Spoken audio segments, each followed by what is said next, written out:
elderly, young people going to work, guest workers, and visitors using the public bus. We, Rotary Central, help you, our advertisers, make it happen. Your marketing dollar travels a far way. Positioning your message, your product, your services, your presence in over 83 bus shelters. Every dollar you spend, every advert you place helps to build another bus shelter, providing modest comfort for Cayman travelers. Reserve space now on the only billboard medium in the Cayman Islands. Email rotaryshelters@gmail.com. rotaryshelters@gmail.com. The Bus Shelters, a partner in community convenience.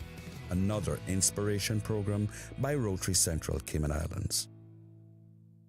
Talk Today is brought to you by Subway, open 24 hours in Countryside, Anderson Square in Georgetown, and Centennial Towers in West Bay. And by the Ministry of District Administration. Explore your history, explore your land, explore your sister islands. And Cayman Airways. Call them on 949-2311 to book your nonstop flights to Los Angeles and Panama. And Doctors Hospital. Peace of mind is important when life happens. Doctors Hospital, always there for you. Call 949-6066. Talk Today is also brought to you by Mike's Builders. Call 923-0706. Mike Builders. They make it happen. But I do have some questions. There are more questions than answers. Cayman Islands' foremost listener participation program. Talk Today.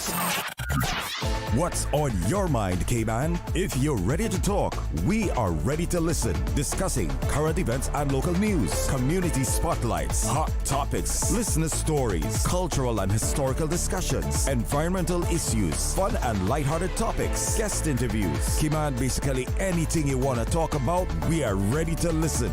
Here's your guest host, Charles Glidden. Coming up next on Talk Today, it's another open line day. I'm going to be talking about tourism and the government budget. What do you want to talk about? What's on your mind? Stay with me. Talk Today is reminding you to avoid any statements or comments which are abusive, derogatory, malicious, or defamatory. Do not use indecent language or make any statement that is false or misleading.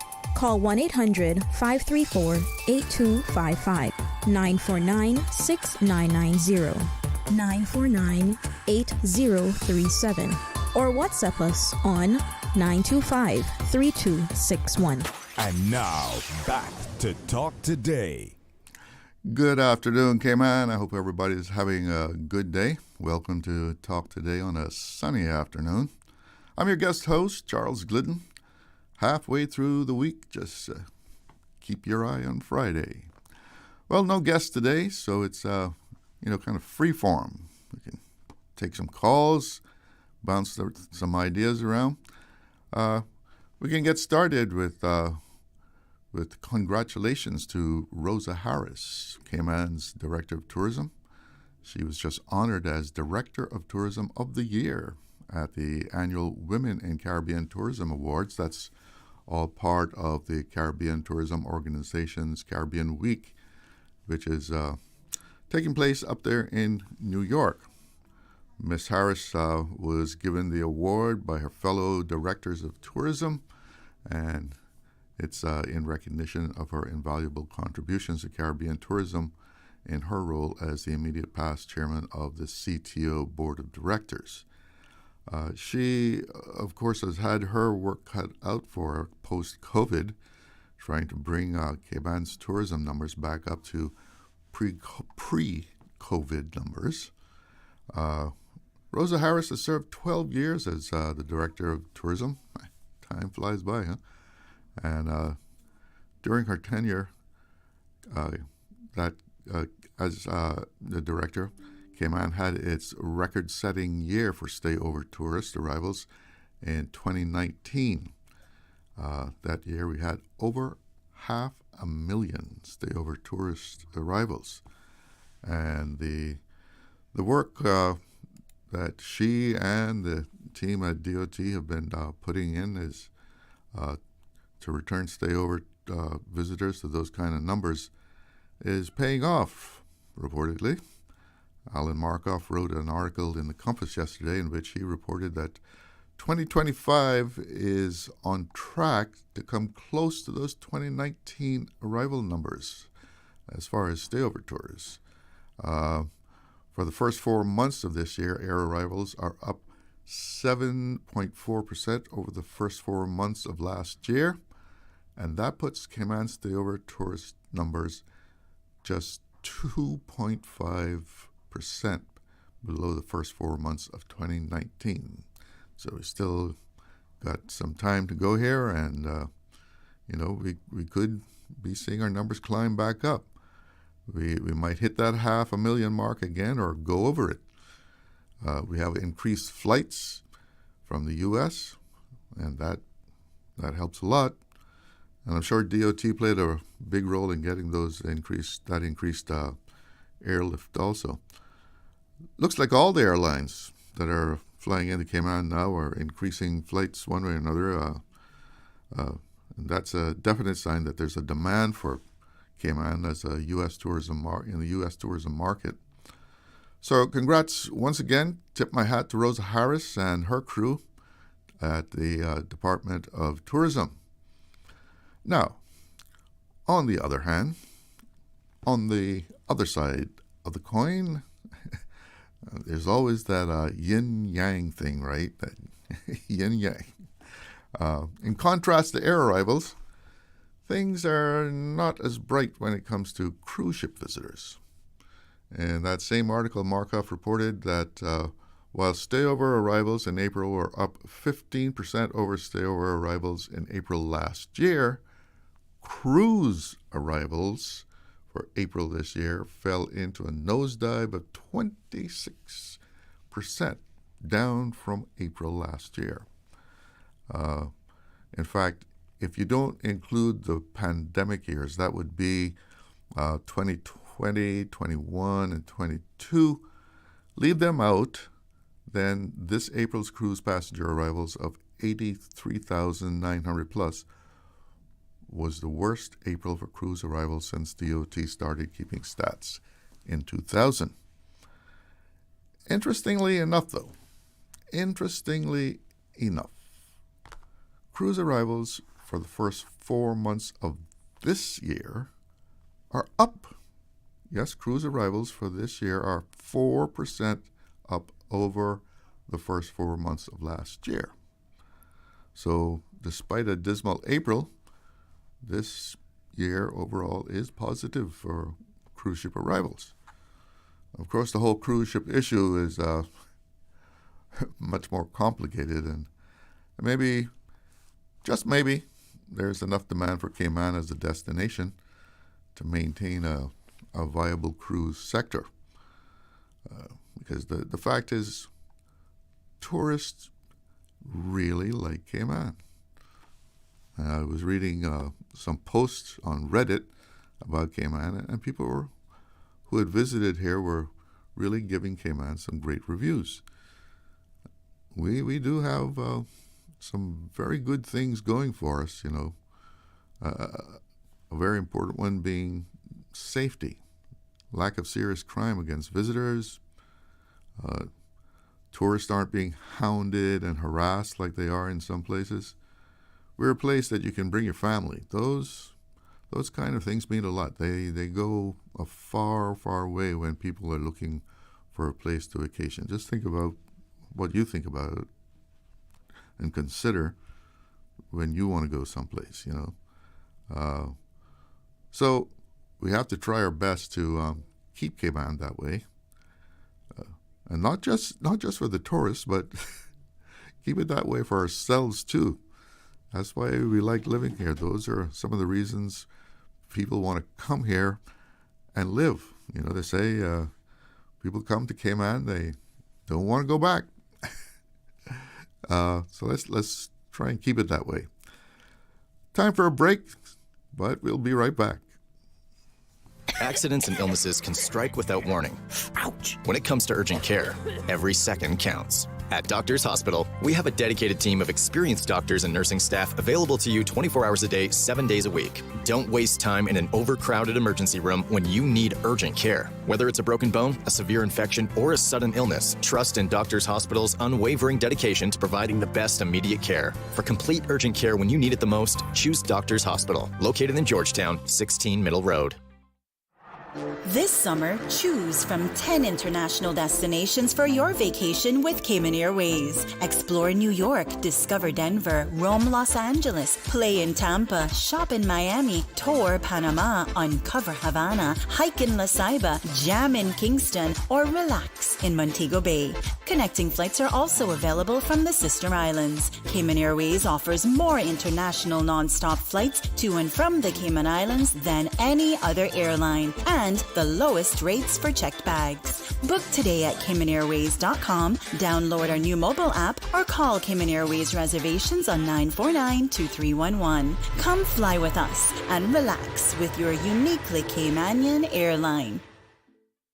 Stay cyber secure with Cayman National. Protect your computers and mobile devices with security software to defend against cyber attacks through viruses, malware, and other online threats. Be aware of unsecure Wi-Fi connections when in public.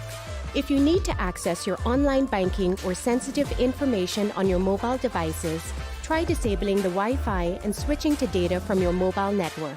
If you suspect a fraud attempt, please contact our customer support team at 949-8300. Wouldn't it have been grand if you had purchased land 30 years ago? It may not be 2020, but a perfect vision has never been more clear. Cayman Brac and Little Cayman, poised for growth with an eye on the future.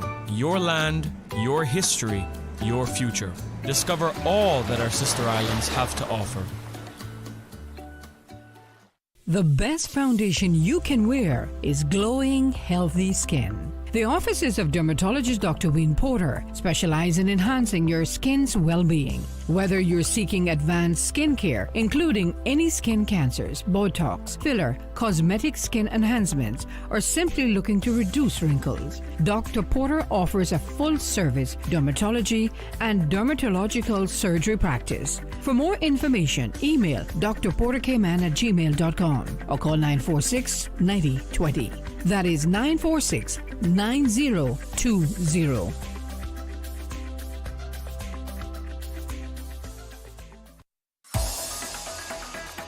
Radio Cayman's Talk Today.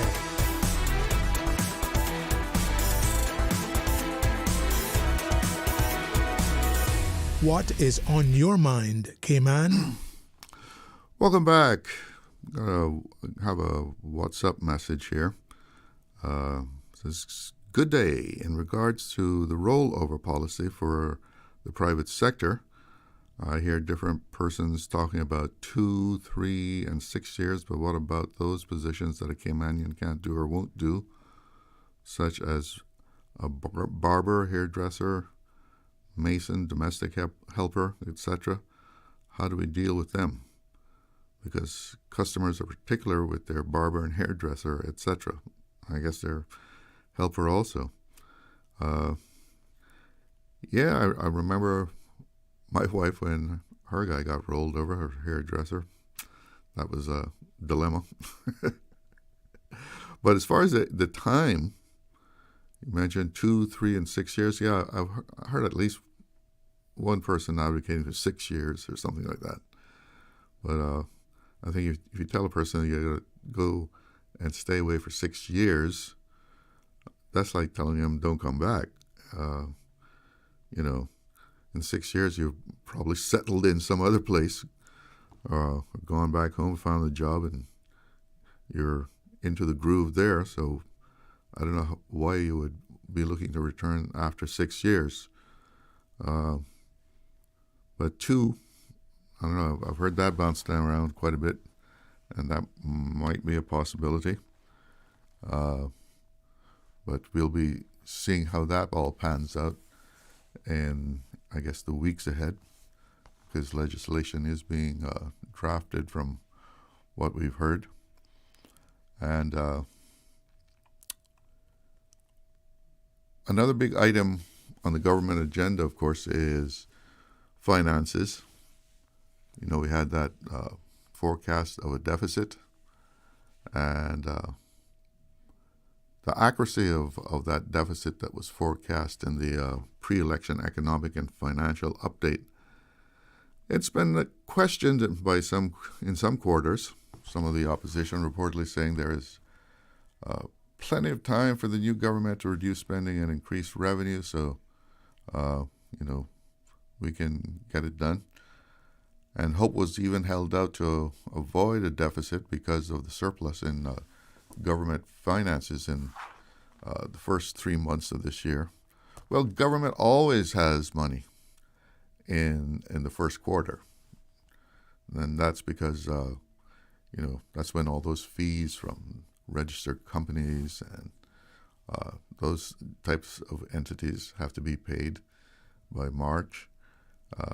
But the real spending goes on. The real spending is taking place in the following 9 months, and the same kind of money is not coming in. And that's the rub there. In an interview with CNS, Premier Andre Ebanks says the deficit forecast is sound and is very real. No doubt about it, the Premier said. Premier Ebanks said, and I quote here, "Some challenging decisions are going to have to be made. We can't lose our reputation for a healthy economy where we usually have surpluses, and we certainly can't breach the framework for fiscal responsibility." That would get us into a bind there if we breach the framework for fiscal responsibility, because the UK will be putting certain restrictions on us if we get into that kind of situation.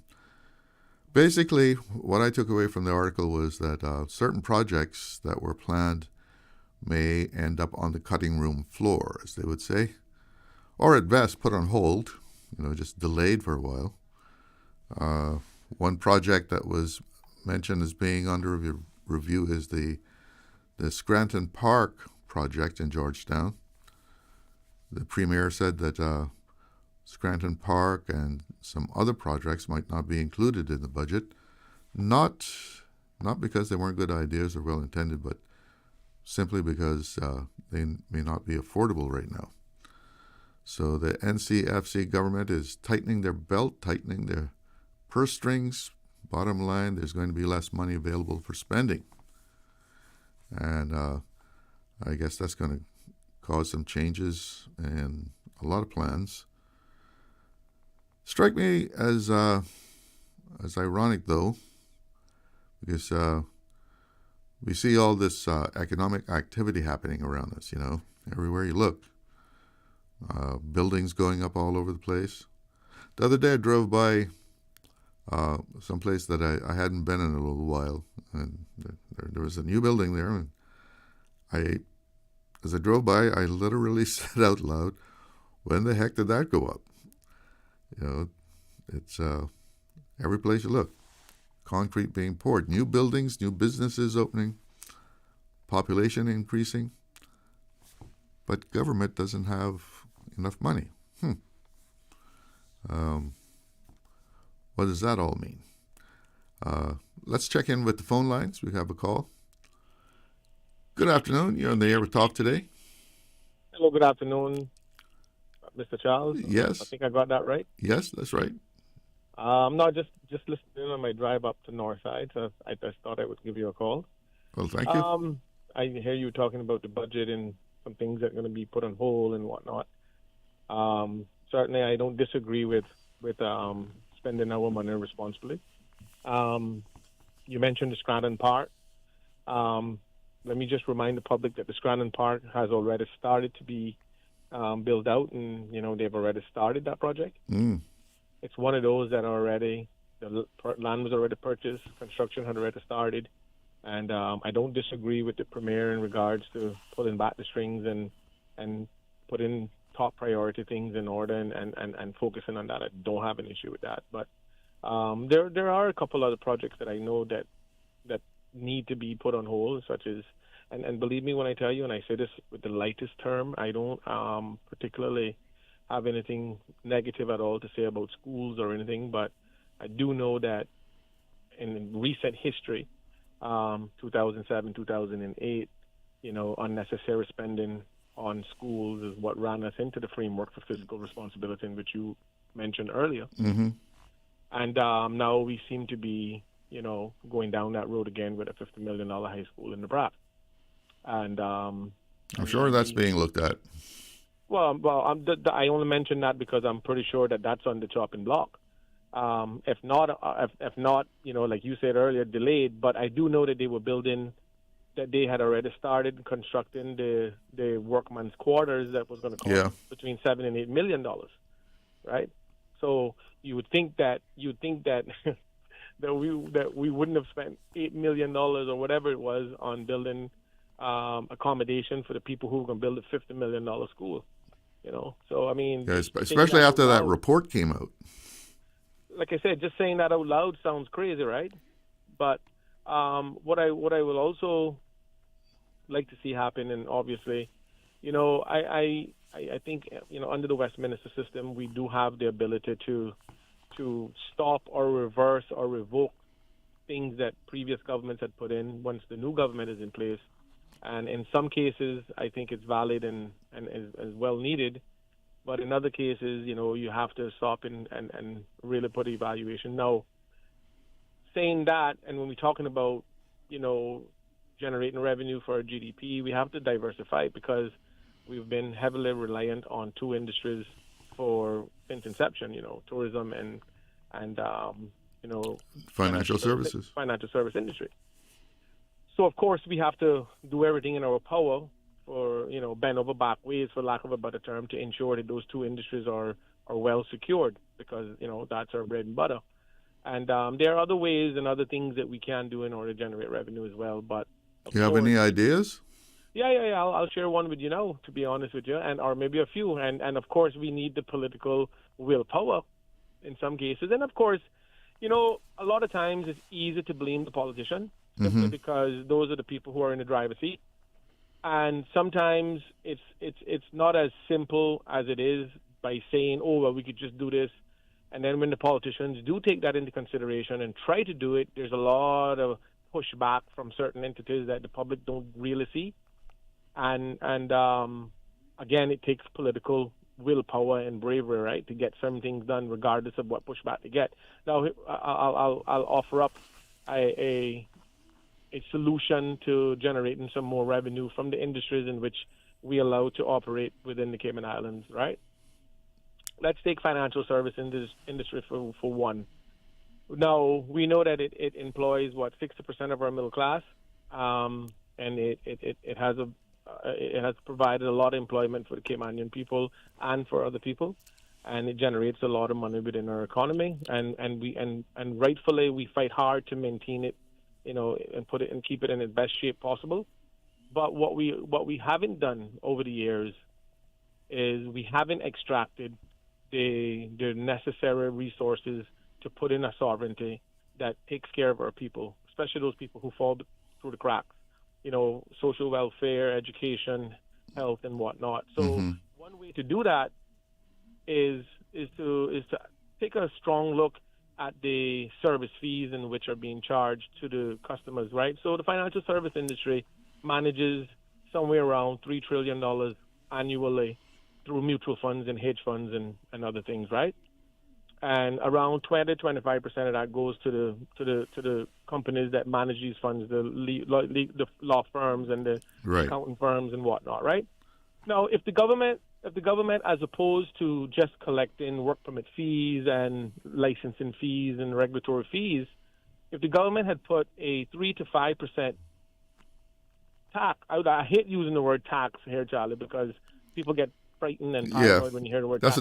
That's a dirty word. let me say, put like a 3 to 5% surcharge that goes into a sovereignty for the government from the already 20 to 25% that is being charged to the customer. So it doesn't really affect the customer, right? Yeah.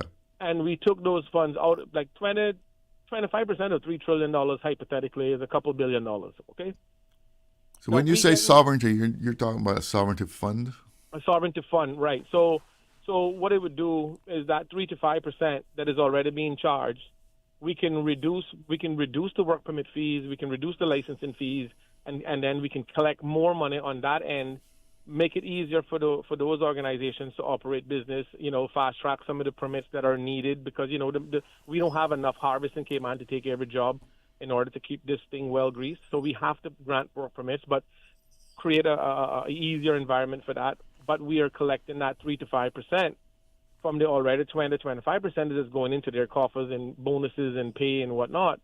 That money can then be put into a sovereignty that takes care of health care and education and in some cases housing for some of the people who we know are genuinely struggling in Cayman. So that's one way that we can generate revenue without really charging any extra fees to the client. The only people that will be feeling that would be the institutions in which manage these funds, in which we license and regulate. That's number one. And then, of course, now when you go to tourism, we've been fighting this fight for a very long time on price points for our product in the Cayman Islands. And when I say product, I mean the tours and different things that we provide as a tourism product. And we've known for a very long time that the cruise lines, with their pre-booked tours, allow local operators to outbid themselves so that they can get the least amount of money possible for a tour. And we don't really know what they're charging their customers on the ship because they're all pre-booked. They could, hypothetically speaking, we can say, okay, the cruise line can say, okay, look, we're willing to pay you $15 a head, but when they're charging $60 or $70 a head, we have no way of knowing that. So the local guy is just getting the crumbs. Right, and that's been the case for a very long time. You won't talk to one single operator in Cayman that is a completely honest, that will say to you that they get in what they think is the fair amount for a tour in the Cayman Islands. We know that that's not the case. So I feel that if we were to set policy in place, so the Cayman Islands need to set policies. And you see, one of the pushbacks you get from that is that the people that are in the industries are going to say, oh, well, the cruise lines are not going to come if you're charging more. And that's not the case. That is not the case, because in other jurisdictions, right, that's not in the Caribbean, they are paying a whole lot more and happily doing so because they know that they're allowed to charge whatever they want on to their customers. And we don't have no way of knowing, because if we're collecting $15 a head now and said, okay, that tour is valued $60 hypothetically, and that's the policy that you need to pay, they'll then end up charging their customer, $60, they'll probably charge $75, $80, so they'll still make money off of it. And if there's a demand from the passengers that they want to come here, and Cayman is in demand for it's in demand, tourists, high demand. They will come. They're going to serve their customers. Mm-hmm. If this is where the customer wants to come, they're going to come here. They're going to come here, and you see, people must understand that you have an eastern itinerary and you have a western itinerary when it comes to the cruise lines. And one key point that a lot of people need to understand is that 60% of all of the revenue generated in the cruise industry in the world comes from the Caribbean. So really? That's right, you can Google it. And every single Caribbean island is a tremendous value to the cruise lines because that's their selling point. They always tell their customers that we are the destination. That's not true. I've been to the seminar in Mexico, and the destinations is the islands. Why you think these cruise lines are happily and ready to buy their own island when they get an opportunity? Oh yeah. Of course, because they know that the islands are essential to the selling point of a cruise. Nobody wants to get on a big old ship around a bunch of strangers and sail for 10 days without going to shore. No one wants to do that. They want to go to beautiful Caribbean islands that they can enjoy the culture, the food, the experience of the people, and those things. So that's what we offer. And until we and all of the Caribbean islands recognize their true value and own it and make sure that they get a fair share for people sharing it with them and coming in and benefiting off of it, we'll never be able to reap the true benefits. And we'll always be playing this flute, trying to accommodate the things for peanuts and crumbs. So, yeah. But those are two things that I would like to share with you. Thank you. Well, thanks for calling. Okay. Some interesting stuff that you laid on the table there. You have a good day. We're going to take a break. Be right back. Stay cyber secure with Cayman National. Here are a few tips that will benefit you. Ensure to log out completely when you finish any online banking activities. Be aware of phishing attempts and only click links from trusted sources that are sent from your device through emails and messages. Remember, Cayman National will never ask you for your credentials. If you suspect a fraud attempt or that your account has been compromised, please immediately contact our customer support team at 949-8300. Subway and Oreo has changed the dessert game. Introducing the Oreo footlong cookie, a full 12 inches of chocolatey, creamy goodness. It's big, it's bold, and it's here for a limited time. Perfect for sharing or not. We won't judge. Want it fast? Order ahead with the Subway Cayman Islands app for quick pickup and earn loyalty points. Or get it delivered straight to your door with Bento and Let's Eat. Don't wait. Treat yourself today. The Oreo footlong cookie is calling your name. Subway. Eat fresh. Snack sweet. Looking to transform your space? From custom homes to commercial spaces, we bring your vision to life with precision, quality, and elegance. At Mike's Builders, we make it happen. Mike's Builders turned my dream home into a reality. Their team is professional, efficient, and truly the best in the business. Good communication? Check. Cleanliness? Check. Professionalism? On point. You have to try Mike's Builders for yourself. Call us today at 923-0706. That's 923-0706. Mike's Builders. Let's build a beautiful world together. Now, more than ever, supporting your immune system is crucial to helping your body fight off illnesses like the common cold, the flu, and COVID-19. At ValueMed Pharmacy on Walkers Road and in Boddentown, we carry all the essential vitamins and minerals to help support your immune system and improve your overall health. Some of our top immunity support picks are vitamin C, vitamin D, zinc, elderberry, and quercetin, or the popular 7-in-1 immunity support.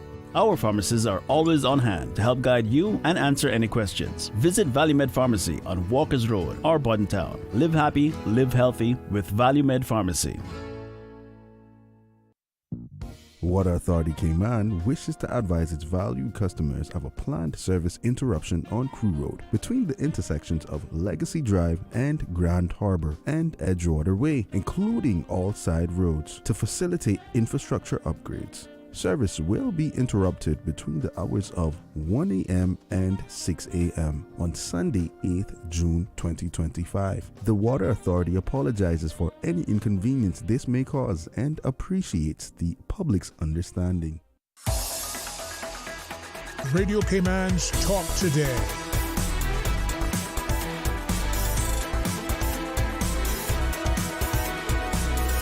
What is on your mind, Cayman? Welcome back to Talk Today, and we have open line. You can give us a ring and let us know what's on your mind. What are you thinking about? What do you think about some of the things happening around in the community?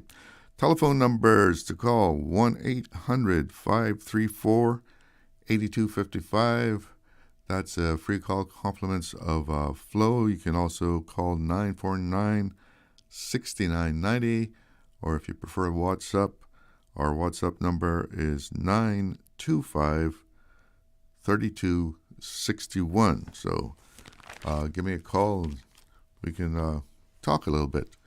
But that last caller mentioned the whole situation with tours, where it's pre-booked on the ship and they're getting a certain amount per passenger, but who knows what they charged on the ship, and you're just getting the crumbs when you take the passenger on a tour. And that's always been a sore point. I've heard that for years now. And maybe, like I said, maybe we can maintain viable cruise industry even without a pier. We're up over last year, and we've been hearing since, going back to the whole thing with China Harbor thing that we had needed to dock because we weren't going to get any ships, and they're still coming. But maybe we will have just enough to supply what we can handle. We have a caller on the line. Good afternoon. You're on the air with Talk Today. Good afternoon, Mr. Charlo. Good afternoon. How are you doing today? I'm okay. How about you? Oh, not bad. I see you're always in good spirits. What's on your mind? Mr. Charlo, you know, I've always been very concerned about the workings of the economy and you know, people investing in Cayman and the government investing in and the people and all that sort of stuff. And I for sure, I believe in I believe in quite a few representatives. I believe in their decision makings and stuff like that. And I have spoken quite a few times about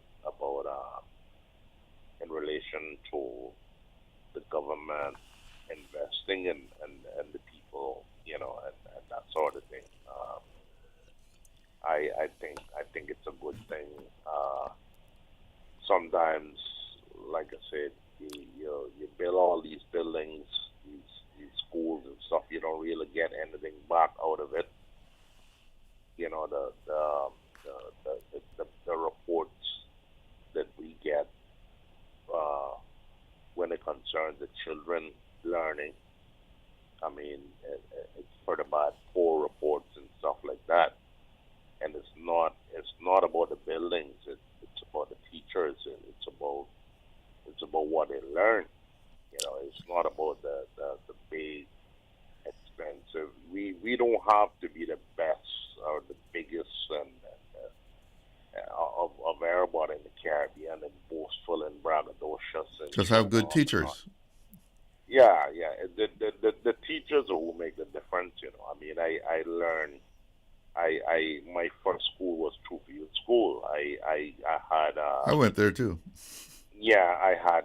It's a great school. It's a great school. You know, they were very, very good teachers, and I learned quite a bit. But Mr. Charlo, now I've started to do something else. I tried the arts. I like the arts. I always liked English. Did pretty well in English. I do a bit of poetry and music and stuff like that. But what I really want to say is that if I would like to know that the government can still invest in Caymanians. Of course. They have the money to circulate in Cayman. And I think Caymanians also should try to seek foreign investors then to invest in them and help them with their little projects. You know. Well, listen, I got 2 minutes to go before the news, and I got someone holding on the line. I want to try and get them in. Okay. Yes, sir. Yes, all right. Sir. Yes, sir. But thank you for your call. Okay, sir. We have another caller. Good afternoon. You're on the air with Talk Today. Good afternoon to you, Charlo. And, hello. Yes, I'm here. Yeah. Good afternoon. You could hear me. Yeah, good afternoon. And just chiming in on what was being talked about there. You learn to read and you read to learn, right? But anyhow, with many of the things they were saying, I guess you'll be soon going to a break, won't you? So yeah, if you want to, you can hang on, and we'll come back to you after the break. I'll hang on. Well, go ahead and start your thoughts. Yes, we've got about a minute. With regards to what we're saying with the cruise thing, you know, that information many times, because I'm in working in the business, and many times the passengers themselves who you're dealing with they'll tell you what they paid for the trip, the tour, and so forth. Many times, and they'll talk about it and so forth. And of course, you don't divulge what you get or whatever out of it. But the thing is this: many times I can tell anyone this. One of the things that cut short or really spoils their tour is this fact. This idea in your mind. They have to get back to the ship. A certain period. They can't miss the last tender going back. And this sounds like a little thing, but it is a big thing. I'm sure. It just hold up there for me, okay? We're gonna come right back after the news, and we can pick it up right there. It's news time. Let's go to the newsroom. People's Radio Station.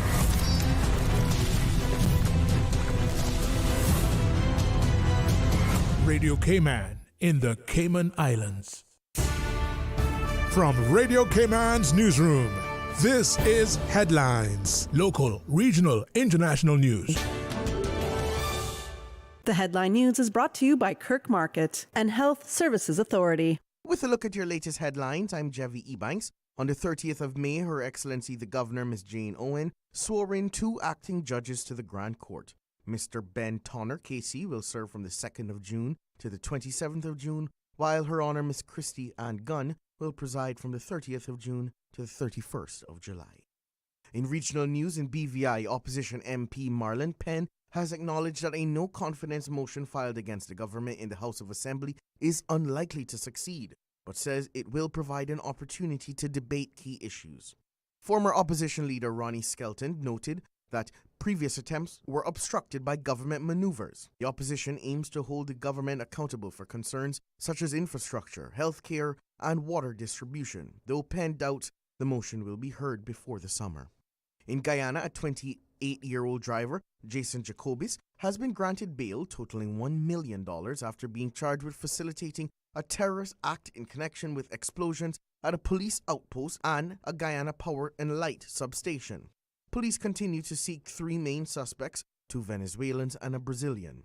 Investigators suggest a coordinated attack and have gathered CCTV evidence linking the suspects to the incident. That's your latest headlines. I'm Jevi Ebanks.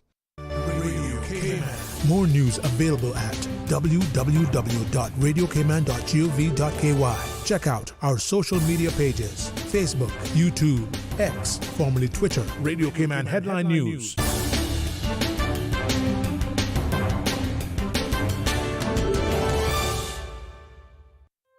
Looking for fresh, healthy food that's full of flavor? Then you've got to visit Kirk Market. Our dishes are made with fresh, high-quality ingredients. Enjoy vibrant mixed greens or satisfying pasta salads. Or try one of our delicious grill options like blackened chicken, spicy beef steak, or grilled salmon. Looking for something light and flavorful? We've got sushi rolls and poke bowls prepared daily. And don't forget to explore a hot bar or Billy Fresh salad at the salad bar. Stop by Kirk Market today for breakfast, lunch, or dinner and taste the difference. Eat well, live well with Kirk Market.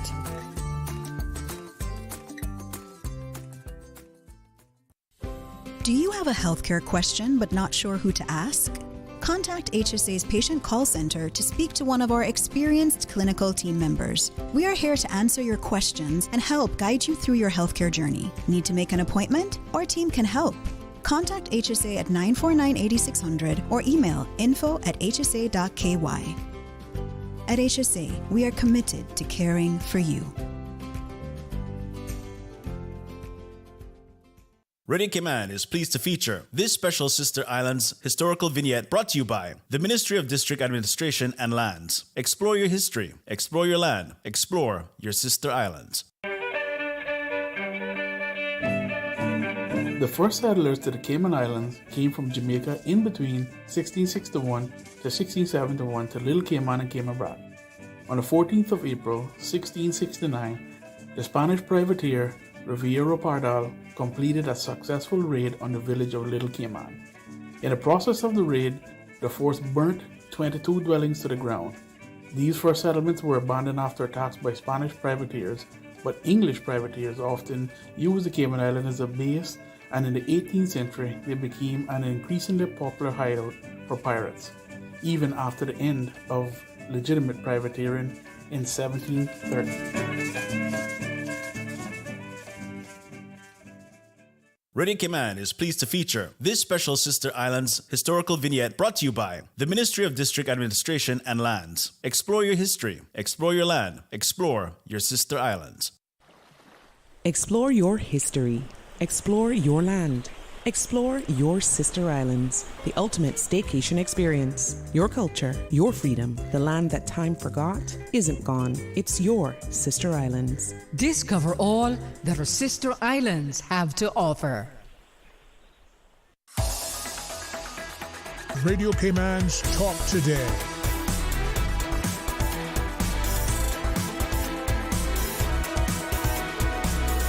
What is on your mind, Cayman?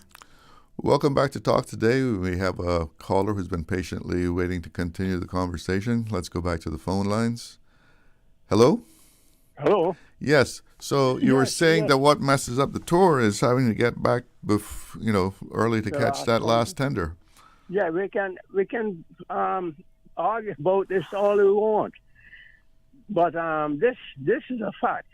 And I hear it daily, and it does affect the person's buying power, and they're willing to spend. I've seen it many times, so I don't have to debate this with anyone. I'm not going to bother because I've talked about this so many times, and all our representatives know about this so many years, and so forth. And we can remedy this. It appears, but we've got to tell the people the simple truth. Are we going to build them? Are they going to decide on putting that off? And we have to let people know a lot of lives depend on the cruise ship industry. Believe me, thousands of jobs depend on it. And when it's going down, it's taking many people's lives and their economies down with it, and so forth. There's no getting away from that fact. We heard it being said and all that. And the other thing about that, then one of the things that people must realize is, I've said this many times before, the people that you read about in the papers and hear on the radio and that have come off the ship, that's not that's just the manifested quantity that they're telling you this vessel is carrying. Who come off or who disembark is a whole different story. It's far, far less than that amount, who disembark. And actual buying that the stores and everything else. As we know, we have no direct income tax here, so there's no reporting of figures really by the private sector to really verify things. We can just make good guesses and by asking or taking a poll of people, and we know how polls are taken. They're taken with the intent to get the answer that the person who is carrying out the poll wants to hear that answer. We know that many times that's the case. So that is a difficult thing to come by, but we do know the spend is a lot more than they keep saying, about $100 or $80 or so. It's a lot more than that, a lot more. I've seen several tourists spend, many years ago, cruise tourists spend up to one person spending $11,000 in one tour. I've seen that.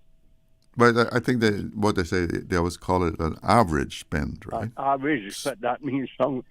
No, it's but that is a guessing game, as I said, without the actual fact of actual having that type of reporting. And we know that won't happen because the financial world doesn't want that to come into effect.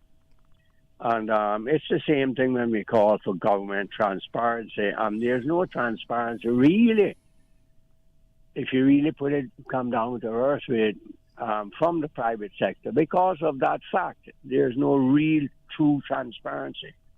No one knows what these guys make really. We want to hear of it, and we can only judge by lifestyles and so forth. So it's not a precise science, in other words. The thing with us is with the manufacturing, with side of it. I often remember Mr. Jim Borden saying to me, Mick, if we could just even have a few factories just for, employing people. At that time, this is 40 years ago and more, so, it was much less when he is saying just a few factories and things. But when we think about it, a place like Ireland, really, the women, they produce a lot of the electronics that goes into cars. Many cars, most cars now are controlled electronically. And with electronic gadgets and so forth, computers and everything, controlling ignition, fuel, and so, et cetera, et cetera. We have a lot of women here. You don't have to be retrained to any big thing. But Ireland, with the women manufacturing and nimble hands, with the thatch work we see here, we know the women, dexterous and with very nimble hands. It wouldn't be difficult for them to put together electronic components. They don't have to go and study to be an electronics engineer by any means at all. Just they have the diagram set out for them, what to put together and so forth. Well, it's all repetitive, right? Yes, repetitive and simple little, show them how to sort of things if necessary, or putting the components together. Might be just, without dismantling just certain things plugged in, and et cetera, et cetera. I'm just thinking of little things that require dexterous hands and very nimble hands. And here we have a lot of women with that ability, doing the straw work and so forth. That's one of the things we could be doing. And as Jim had mentioned, we could be assembling, maybe fridges here. Do we really need to create more jobs, though? I mean, we're bringing people in on work permit to fill the ones that we can't fill now. I understand. But what I'm saying is if these jobs, it doesn't seem as if there's going to be any stop of the flow of work permits for the construction industry with a tremendous rate at which, and the tremendously huge buildings that are putting down on. You just said you hadn't been to a certain place for a while through that area. And you see, when I think of it, just in Savannah there and Newlands area, in the last 30 years, less than that, it's mind-boggling. I almost get lost here now. I got lost in West Bay. Yeah, I'm telling you. And it's very different. South Sound, that I knew so very well. Well, that's years ago on Savannah, Newlands. It's mind-boggling. Those places are cities now and so forth. So putting all that construction in, we see the need for all this imported labor. And, the thing about it is that that's at a cheap cost, and the people who are putting up buildings, we know, are making good money. And you often but that kind of goes in a cycle too, doesn't it? I mean, it goes up and it reaches a peak and it comes down for a while. Yes, but there are ways and means that we can. One of the main problems, of course, with the government and with our people is the cost of health insurance. It's just beyond the reach of the average person. And it's a law. It's mandatory.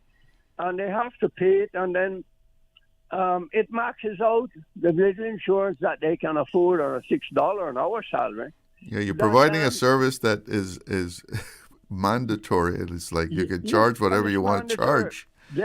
Right. And the majority of people who work in the private sector, that's what they have to do, these little people. And it's just beyond their reach, so the government has to take up the slack, because you cannot leave a person in ill health without providing them some health. And it's costly to the government, and we know it will be, all because of this.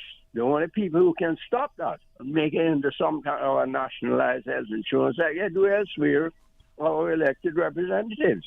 And this goes on and on and on and on. They know this. It's a tremendous cost I think we're primed for like a single payer kind of system. Right. That the government gives a franchise to provide insurance for the entire Cayman very Islands. Low cost. It has to be a very low cost. Some things like that they're done everywhere. People pay it everywhere. Most countries. Canada has an excellent one. I know about Canada. I've got a lot of family there, so I know what I'm talking about. And Great Britain has a system too, but of course it's paid through the people's income tax. But it's very, very little money compared to what you're paying here. And I think one part of the problem is that you have, what is that? I don't know, at least 5 different health insurance companies that are cutting up, the small pie, and they got to make a profit. Yeah, but insurance companies are not going to remain or stay where they're not making money. Right. They don't have to divulge how much they're making and so forth. But you can easily see it with some of these big companies on their big boards. And they don't have to give a reason, as far as I know. You don't have to give. They don't have to give a reason for increasing the fees. No, not really. And then they can cherry pick and say they can't cover this person. So what's the person going to do? Because of past illnesses or illnesses that they now have. That's why you want insurance, because you want to cover for when you're sick. And this is the thing that you don't find in these other countries, is this type of system, and a nationalized system. And it's so important, this kind of thing, to deal with the school issue and all that. We'll always need education, and we'll always blame education and say this is wrong, the teachers aren't teaching them anything. But we've got to think about the parents at home too. How much are they demanding that their children go to school, pay attention, and not be distracted with cell phones and with nonsense that they see on TV when they come home in the evenings. And going to the reporting evening. Going to the reporting evening and talking to the teacher. Yes, and going and talking, going to the meeting, that's right, and talking with them and look at the reports and see what it is, the areas is, and how many parents are paying attention to these things and all that. We always complain about these things. We're complaining on ungrateful people, really. I remember a famous doctor here saying that to me once years ago. I remember a teacher, I remember going to a reporting evening with my wife, and we were talking to the teachers, and they were saying the parents that they needed to see and talk to them about their child, those parents are the ones that don't come to the reporting evening. Right, that's right. Those whose children are doing moderately well or well and so forth, they come and they're interested. And, I'm not saying that is the only cause, but that's a big part of it. Parents have to pay attention. They have to be involved. Be involved. Once you're a parent, your life must change. It cannot remain the same as a single person. And that's where I see a lot of it happening, especially young mothers and fathers. You have to pay attention, because your life must change when you're a parent, and, get involved. So your children will come up with some kind of a modeling to follow or to go along with and so forth. Anyway, Charles, taking up enough time. Well, thanks for the call. He said, but take care. God bless. Thanks for taking my call. All right. Have a good one. Well, I got a little WhatsApp message here. This one's has a headline.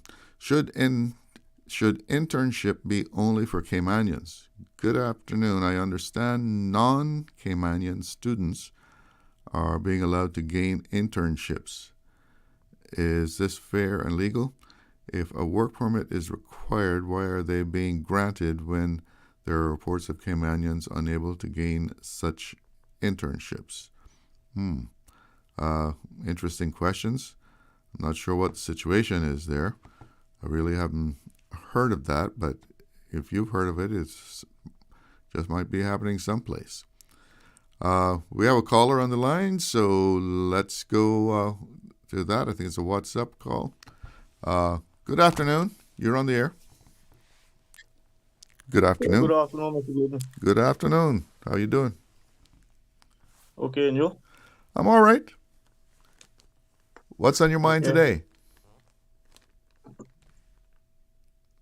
Well, speaking about tourism, Uh-huh. well, when it comes to concession deals and building these hotels, part of the deal is 60% of those building these buildings are supposed to be Caymanians. What do you mean? The people reason employed there? why- The people employed there? Is that what you mean? Yeah, the people building the buildings, Oh, 60% of the workforce are supposed to be Caymanians. Mm-hmm. The reason that has not happened since this law has been put in place now, probably going on 25 years. The reason why that has not happened because the government has not been providing the trade schools to get that percentage to happen. And when it comes to those working at these hotels, 60% are supposed to be Caymanians. And before these hotels are That's even finished, that's an actual law? yes, this is part of the concession deal. And before the hotels are even finished, these hotels already have work permits out for people to come and work for them from foreign countries. And when our young people who are able to do this work are not even given an opportunity because they already have work permits in place. I know of a young woman who went to the Kipton Hotel and she was working there and she was told by her supervisor, who was a Caymanian woman, that she is not to talk Caymanian. And these hotels, they're making good gratuities. The pay might not be the greatest, but when it comes to gratuities, they're making good gratuities. Especially at the height of the season. Excuse me? I say, especially in the high season. Okay. And these countries, foreign countries, for example, the Philippines, they have training for all these employees you see coming to Cayman. No matter what they do, even the helpers. They have classes that they're able to learn how to speak English. All these people you see coming from foreign countries, their governments are helping them to prepare themselves to go foreign and to work. The Cayman Islands governments are not doing that. You see this government that's in now? You see if they don't do it, that is the last chance I think that any government will get. Because our young people, the governments are going to provoke them to anger. And you know what's going to happen then? What I think we need, a riot. You think we need a riot?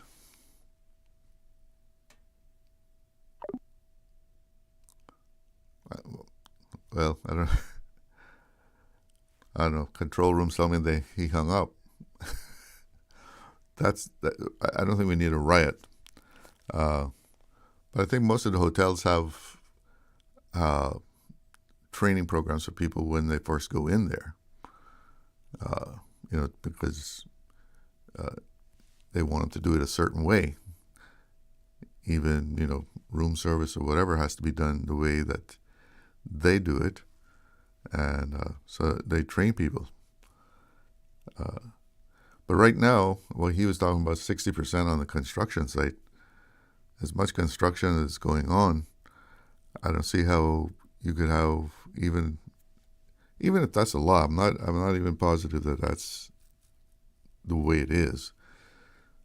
I know he was saying that if you give a concession, if you get concessions, I guess on the duty import and so forth, part of the deal is that 60% of the people employed there has to be Caymanians. But I don't know how you can determine that when there's so much going on.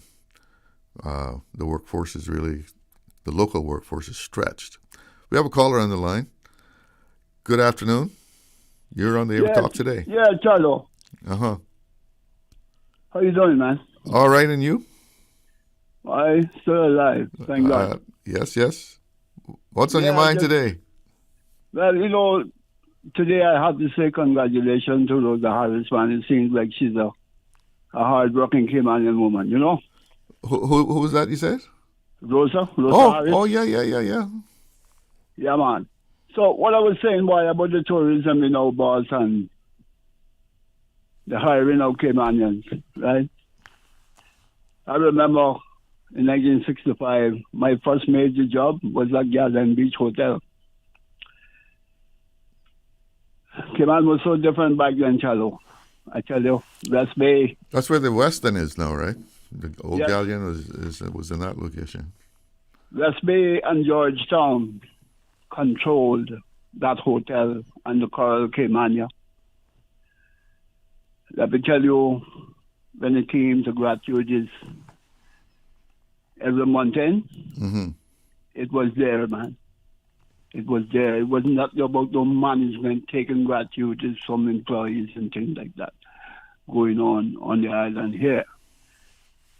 Everything was honest, man. Like I say, West Bay and Georgetown control them two hotels, man. And I remember Chef John and Chef Cleveland and two Canadian chefs working Garden Beach. Sometimes I remember those beautiful buffets, man. I mean, those Caymanian waitresses, man. Hey, this was tourism, a product, something I don't believe that we have today. Well, everybody had a good time at Galleon, tourists and Caymanians, right? Yeah, man. I mean, then times, you know, the natives could mix with the tourists and things like that. That don't go on no more here.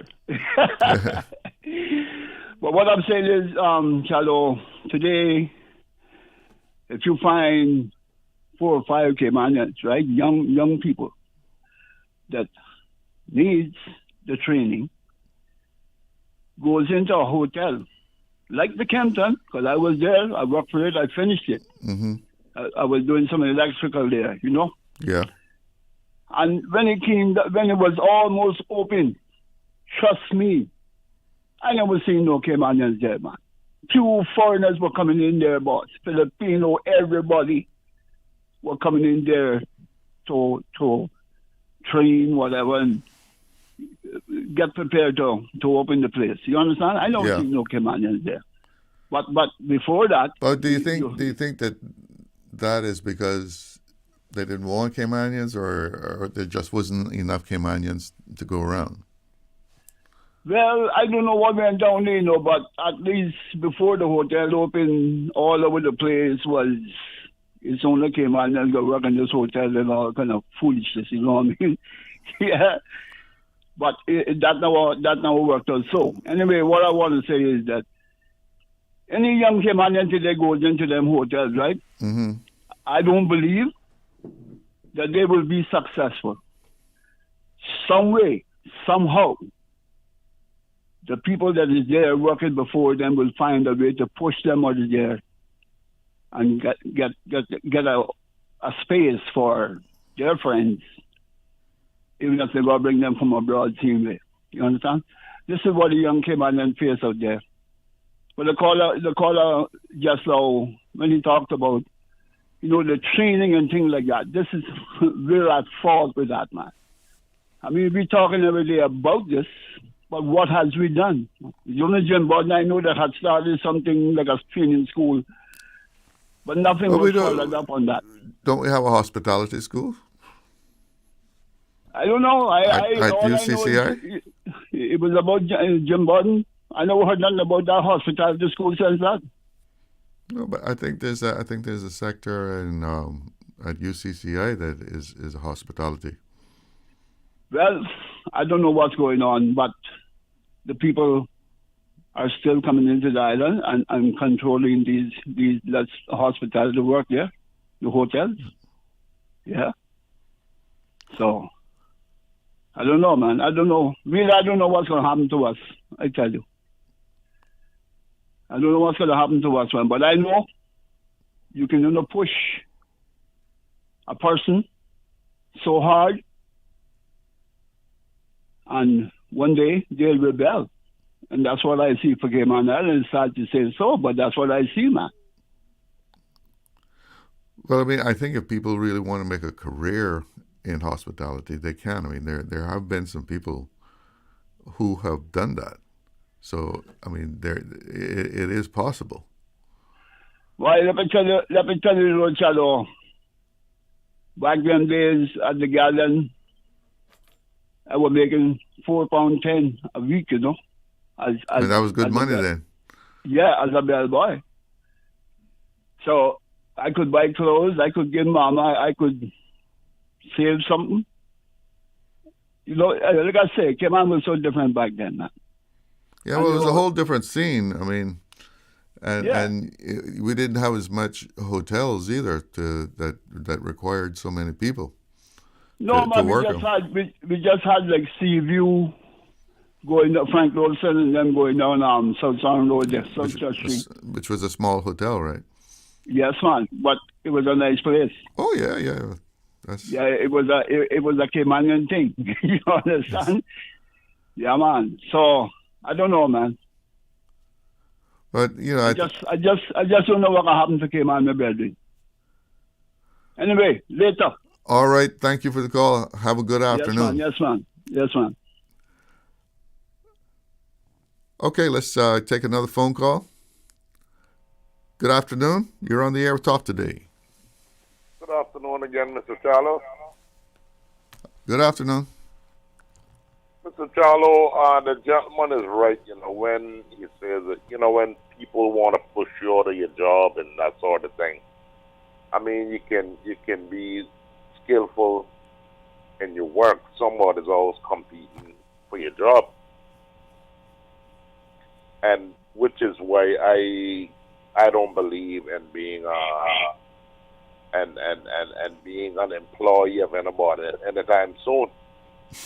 You know, I'm trying to get things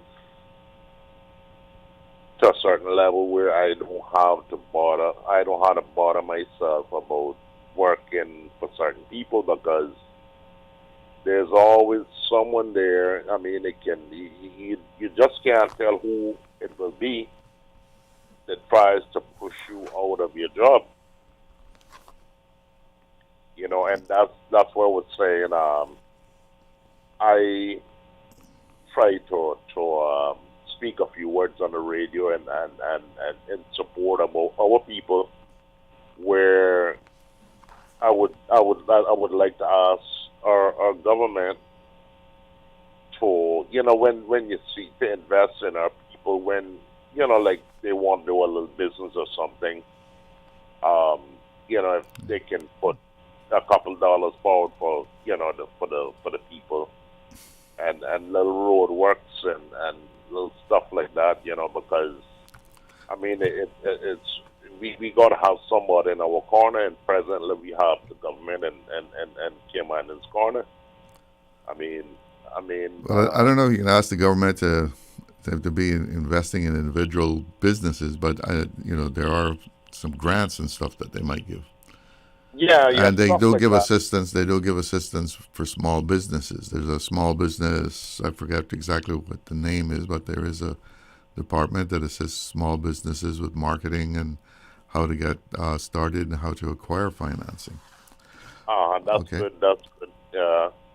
All right. Well, thank you for the call. I got someone else waiting. So thank you for calling. We want to take a break, or we want to take this call? We're going to take the break. Caller, hang on. We'll be right with you. Hungry?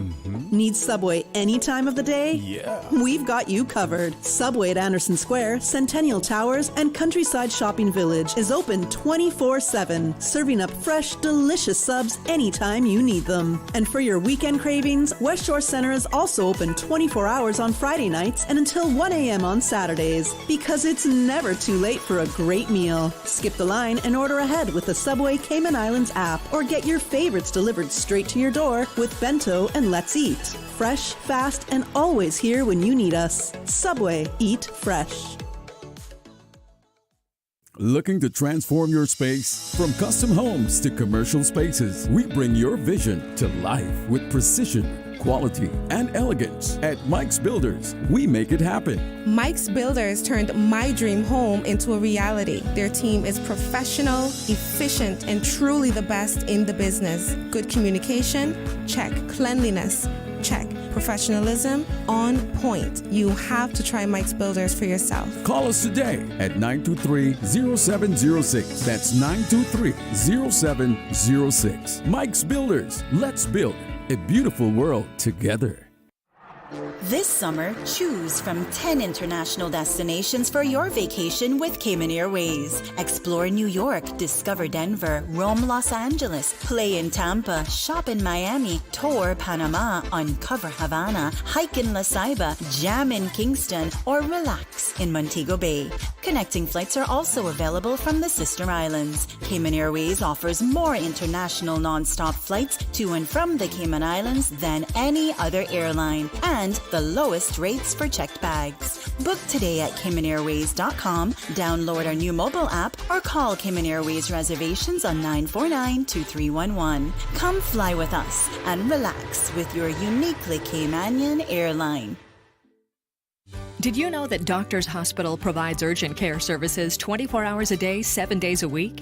And Doctors Hospital's urgent care physicians have access to the most advanced MRI and CT imaging in the Caribbean, providing reliable diagnostics when you need it most. When you need quality urgent care for an illness or injury, Doctors Hospital is here for you 24/7. Whether it's a migraine, chest or abdominal pain, shortness of breath, broken bones, or another urgent need, Doctors Hospital at the top of Walker's Road. Urgent care right now.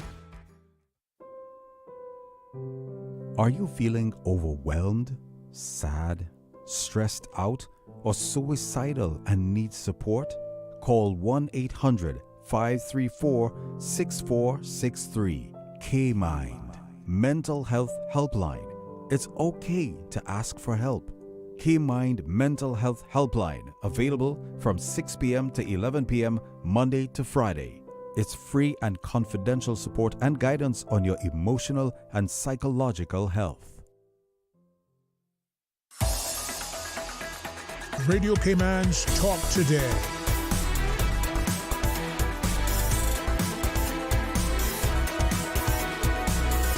What is on your mind, Cayman?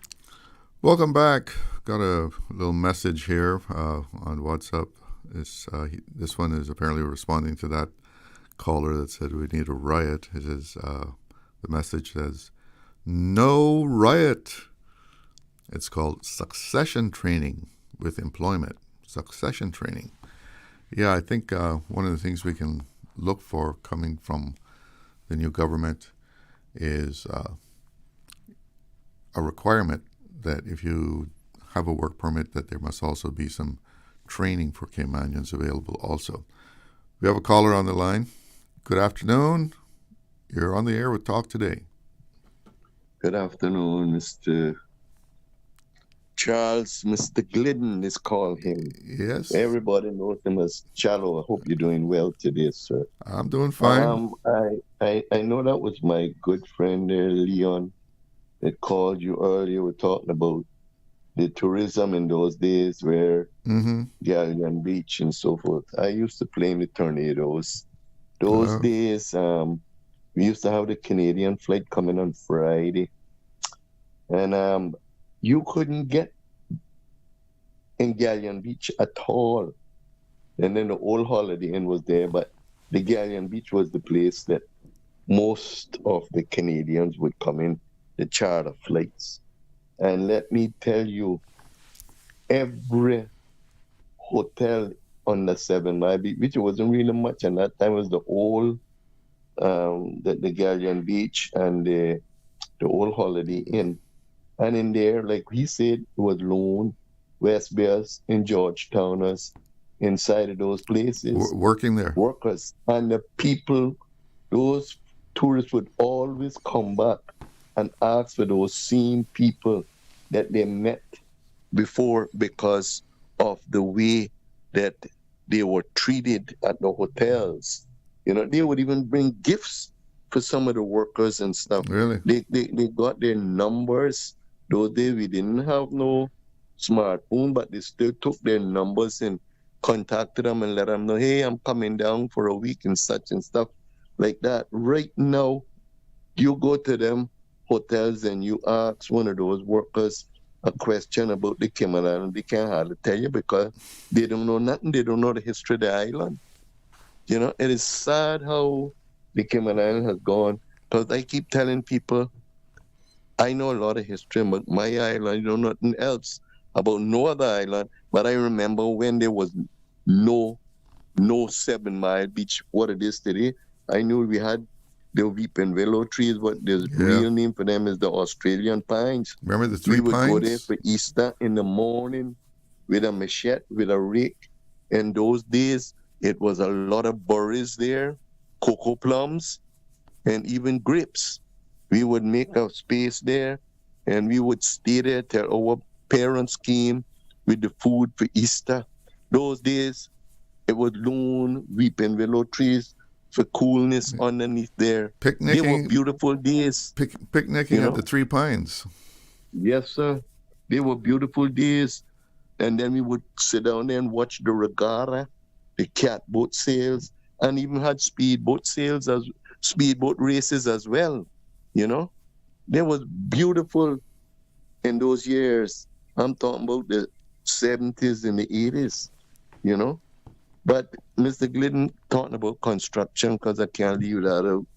That's what I've done most of my life in Georgetown. And I was reminiscing a few days ago with some friends of mine, telling them the workers in construction in Cayman at that time in Georgetown, well, they had Mr. Jimmy Powell, they had all like Kyve, Herwood, I guess you know those guys, and they had Mr. Tate Gorin, God bless his soul, Mr. Kent Rankin, myself, Mr. Rayburn McLaughlin, all of us. That's who built Cayman, you know. Well, those days, that was the foundation. That was the foundation, those days back there. These are the big companies that coming in here today, now that think that they know about the island. They didn't build Cayman. They didn't build Cayman in the construction business. It was us that built the arches. And I can't forget the Warrens, Jimmy Warren, Danny Warren, Dorrell Warren. They were the people in my time. We built this island up. We were workers and we knew the job. And when we built, you didn't have to worry about it coming down, you know. So it's very sad to see. Mr. Glidden, I told this story some time before. I used to do carpenter work. I used to do mason work. I used to do tiling. I used to do painting. But in the 80s, I can remember right, the Lacovia, when we was working there, masons used to make $3.50 a square foot for plastering, laying blocks. We used to get, some of us used to get 30 cents a block. We could go and we could average ourselves how much we want to make for the day. I could go and put down 350. The other man, Mr. George McLean, he's dead and gone as well, and Mr. Danny Warren. They were the fast block layers. The time. How many blocks could you lay in a day? At 350 blocks? I used to lay 350 blocks. Jimmy Warren could lay 400, 500, and Mr. George McLean used to lay the same thing. They could lay the same thing. They were the fastest ones on the island. And Mr. Rayburn McLaughlin can contest to that too. Been a little while, and never spoke to Mr. Rayburn, but yeah, Mr. Norman Williams as well.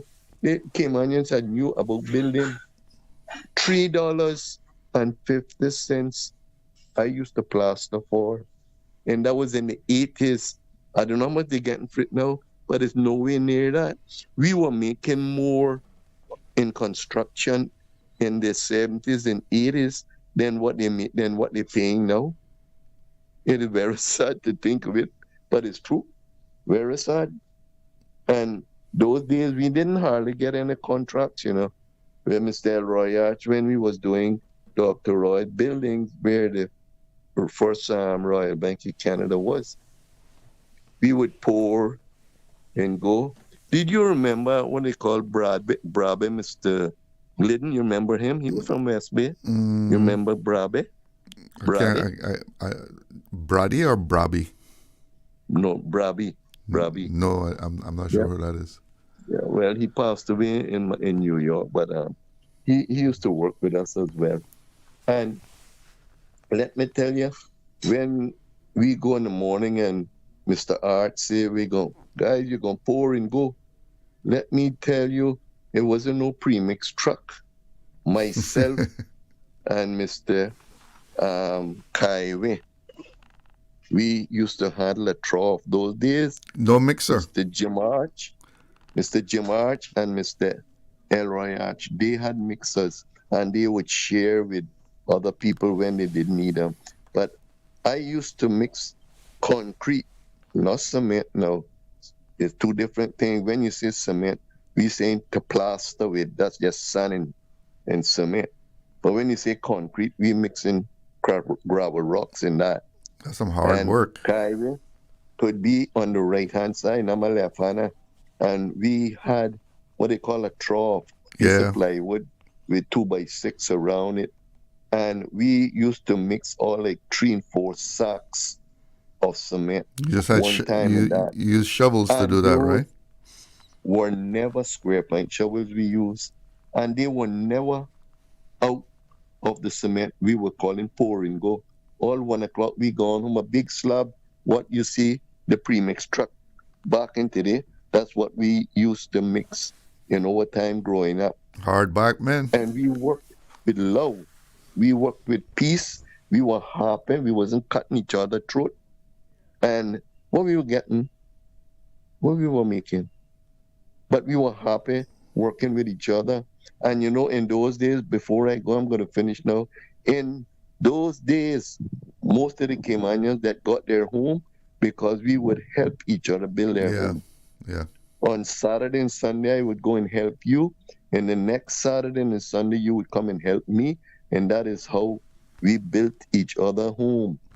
The owner of that house, their wife or mother would cook food. We get drinks and drink, and we would work and enjoy, laugh, run jokes, and we worked and built each other home.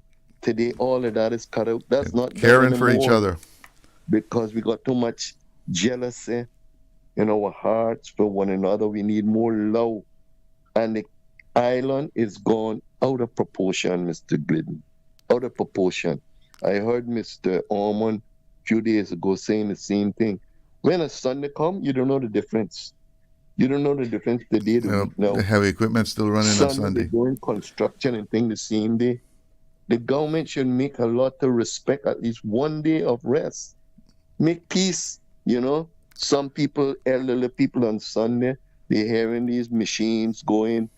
They can't get no rest. I mean, Cayman is gone. It's gone. It's gone. Well, listen, I got another caller that I need to get to. But yes, sir. Thank you for calling. Thank you for calling and telling us about the building of the foundation of Cayman. Have a good day.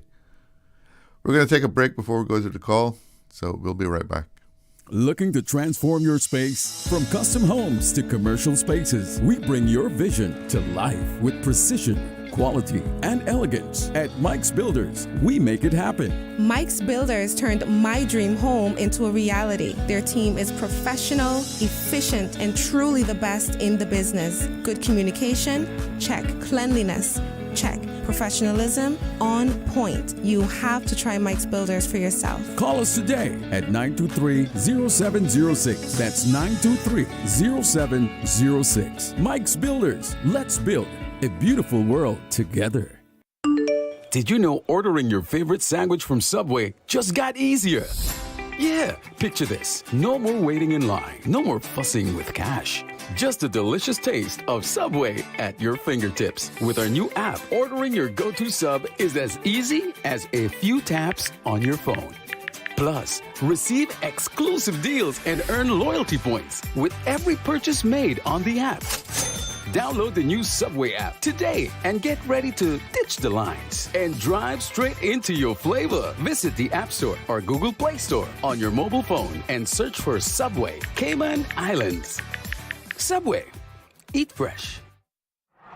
This summer, choose from 10 international destinations for your vacation with Cayman Airways. Explore New York, discover Denver, roam Los Angeles, play in Tampa, shop in Miami, tour Panama, uncover Havana, hike in La Ceiba, jam in Kingston, or relax in Montego Bay. Connecting flights are also available from the sister islands. Cayman Airways offers more international non-stop flights to and from the Cayman Islands than any other airline, and the lowest rates for checked bags. Book today at CaymanAirways.com, download our new mobile app, or call Cayman Airways reservations on 949-2311. Come fly with us and relax with your uniquely Caymanian airline. Freedom, Cayman Brack. Freedom, Little Cayman. Soft breezes, blue waters, no traffic. Unwind and rejuvenate your mind, body, and soul. Sister Island Staycations, a taste of freedom.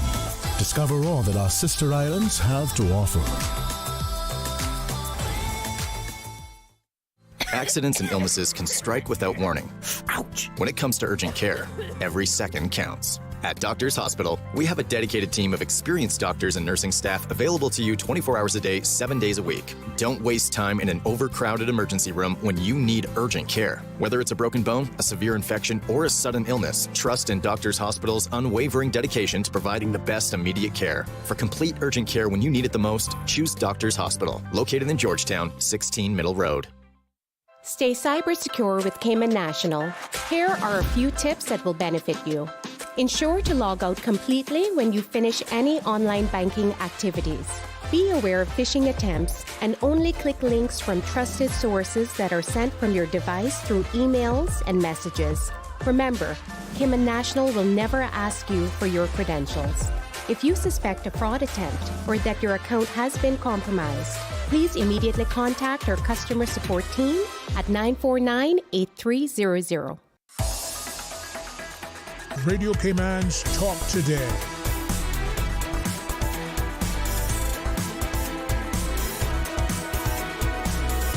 What is on your mind, Cayman? Welcome back to Talk Today. Before I go to the phone line, let me just read this message here. It says, I used to work at the Holiday Inn back in the 80s, and the majority of employees were Caymanians. Believe me, the gratuity was almost triple the amount of your salary. Those days were good days, and Cayman was for Caymanians, not like now that the business manager is keeping half the gratuity for theirself. Well, I don't know whether that is true or not, but we've heard those accusations time and again. Let's take a call. Good afternoon. You're on the air with Talk Today. Good afternoon to you, Charlo. How you doing, man? I'm all right, and you? Not bad, thank God. Giving thanks. Planned on just listening, as I've been for the last few days, but your combination of calls and interactions today kind of prompted it. Your last little message there is a good segue, because my mother was an employee of the old Holiday Inn, and so she raised her children. Worked there for 26 years until the doors closed. One of those who were promised a job at the Ritz that never happened. She wasn't good enough, I guess, but the Marriott took her on for many years after that, bless them. But, you know, part of why I called today was, as I said, a combination of a number of things, and one of them that was really triggering for me was we keep hearing the whole thought of succession training, and I think that we're looking at it the wrong way in regards to training. So, yes, there needs to be succession training on jobs, particularly in the public service. You'd like to see it in the private sector, but we don't have a whole heap of ability to be able to influence that unless we make it very difficult for them to get permits. And that's something that we would need to think about. But training in general shouldn't be part of succession only. Training should be a component, in my view, of things like the what's the period called where you start a job and you have 3 months of probation. Training should fall part of probation. It should be mandatory that training is part of your probationary period. And I mentioned that a few weeks ago, if you recall, that that's a huge thing in the UK. So all jobs, it doesn't really matter what job you're going for, they provide training as part of your startup. Nobody's coming there ready-made, and I keep using that word, which is what has gotten us in this whole entire work permit conundrum. There's no requirement for training. And the only jobs I mentioned before that I see it taking place on any serious level is Cayman Airways and CUC. They understand the need for training as part of the job. So you have to pretty much pass the training. The training is your probation. The probation isn't just about you knowing the job and going about doing it and try to please everybody you can please. It's hard to just pick things up on the fly. Exactly. You training becomes a component of the probationary period. And if I could probably use this time, because I was going a different way, I would say, I'm not sure if anyone in the government, but of course I'm giving them all the space they can. I support this government entirely. There's no need to ram things down their throat because they already know what's out there. I would just remind them of the quick wins, in my view, if they want to not only get reelected, but certainly to make it well with Caymanians so that 4 years from now we're not dealing with these ongoing issues. So they had a non-binding referendum that was very clear, in my view, about what the Caymanian people thought about those three issues. They should be dealt with immediately. Those are quick wins. Mm-hmm. Those are things. Don't tell me the Cayman people didn't know what they were going in there to vote for. Let's deal with getting ganja decriminalized and getting our people back to some semblance of not our young people, particularly, of getting criminal records for smoking weed. Let's redress it and the whole nine and change some stuff in that regard. Let's deal with those quick wins. They're right there in front of them. Deal with them. In my view, as I just mentioned, training should be a huge part of the probationary period. They should seek to address the labor law. Maybe not the whole entire thing, and so that's where it becomes cumbersome and gets put on a shelf. But pick out some really great quick wins. For example, I think we should go back to the period where probationary periods were 3 months. A lot of these companies are using the 6-month thing, and they're abusing it in so many ways and not giving people tenure of a position and seeking to have them just run for 6 months.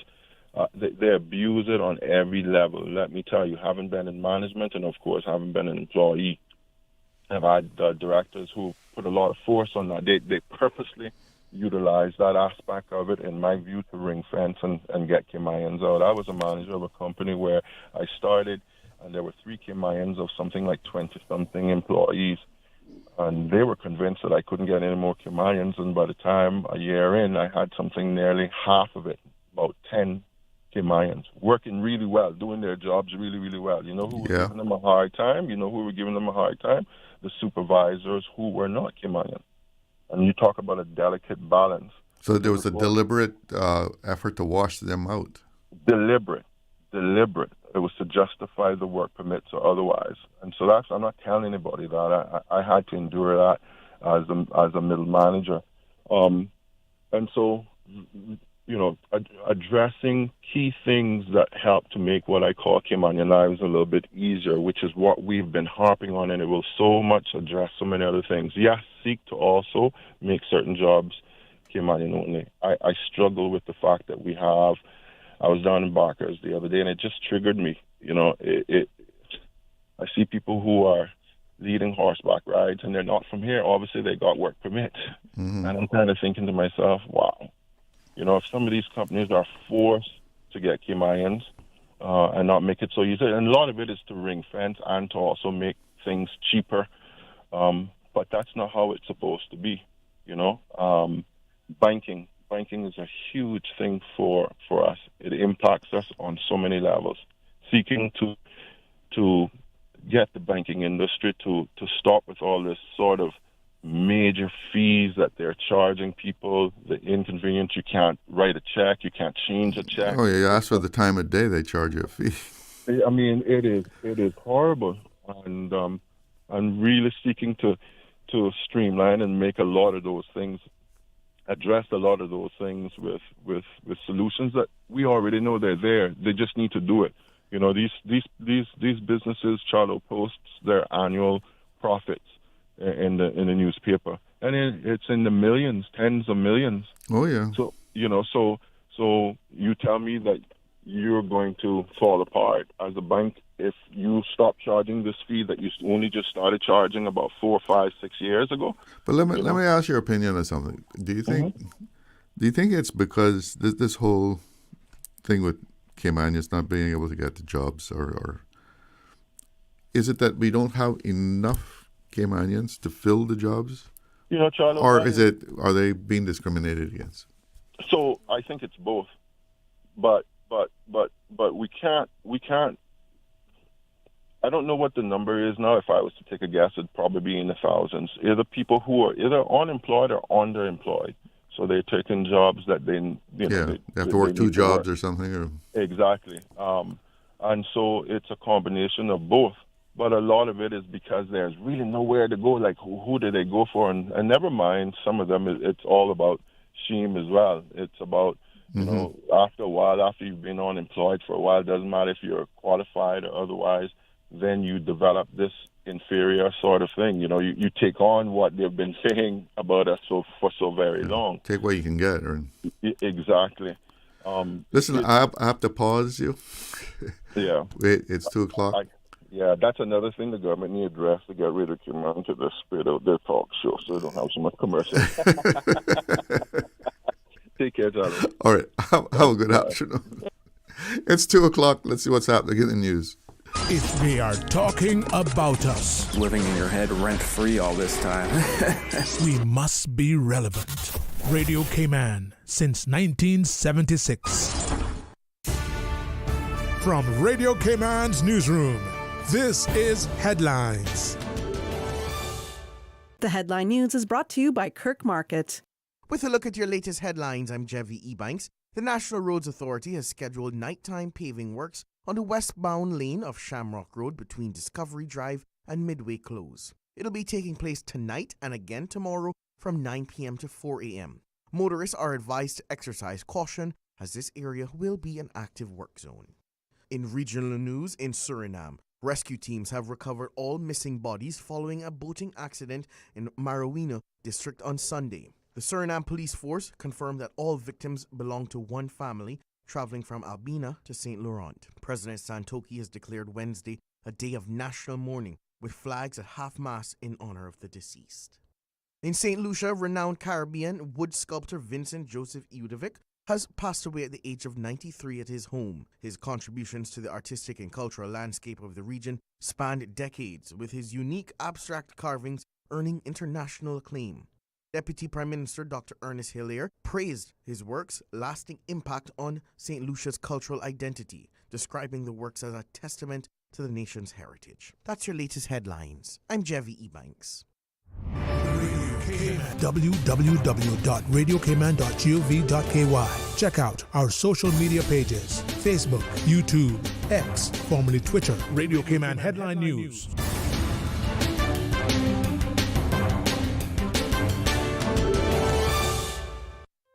Looking for fresh, healthy food that's full of flavor?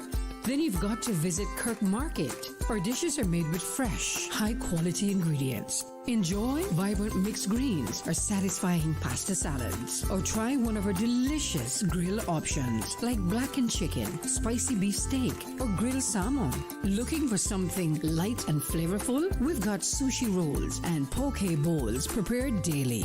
And don't forget to explore a hot bar or Billy Fresh salad at the salad bar. Stop by Kirk Market today for breakfast, lunch, or dinner and taste the difference. Eat well, live well with Kirk Market.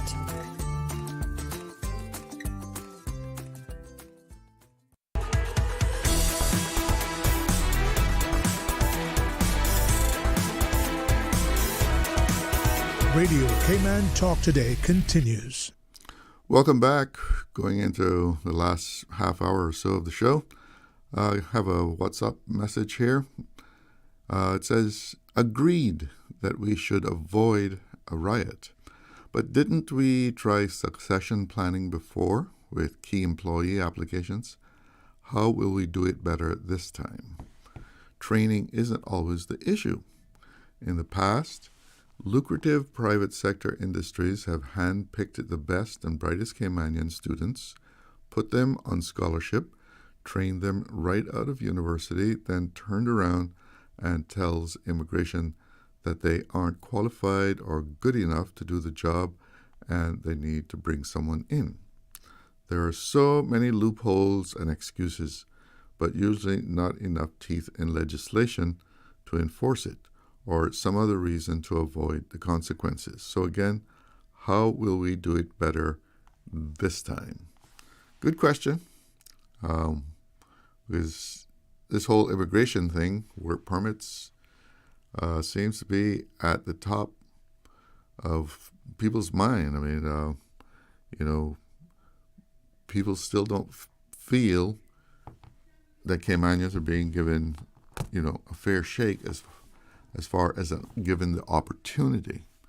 And I don't think anybody wants or is advocating that Caymanians just be given jobs willy-nilly without any kind of qualification or training. I think what people want is the opportunity to take advantage of things that are happening in Cayman and an opportunity to prove themselves that they can do the job. And, the sentiment seems to be that that's not the case where people are being given that opportunity. And that does not bode well for a future where we can continue to have the kind of atmosphere and relationships in Cayman that will make us grow and become a better place. We have a caller on the line. Good afternoon. You're on the air with Talk Today. Yes, Sir Charlie once again. Yes. Quickly, I forgot. It was remiss of me not to have offered congratulations to Miss Rosa Harris. Uh-huh. Well done for her to have been chosen there. And, of course, a person is no one is an island. There's a team behind her also who have worked very hard. We know in all aspects of the tourism industry, the authorities, everything, the administrative parts of it, work many hours to get things, better at times and not all times, meant to say. So there's congrats all around.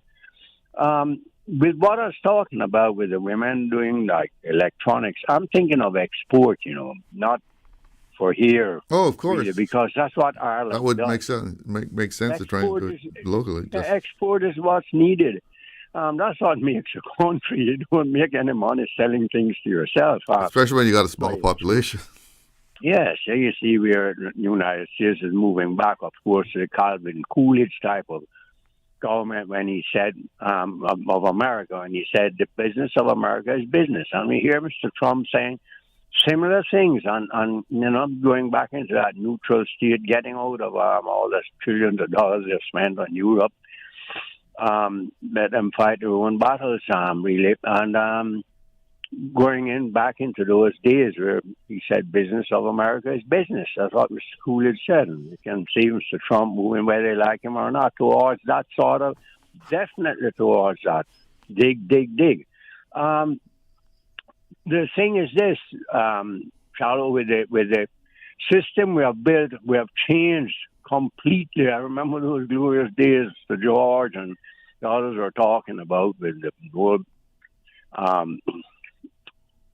Galleon Beach and so forth.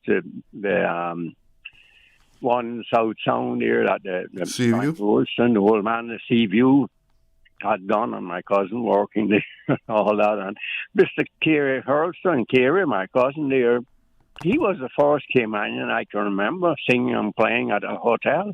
He used to sing on his guitar there when he was home from sea. This is a long, long time ago, way over 60 years ago. The idea of us getting back into it is so very dim.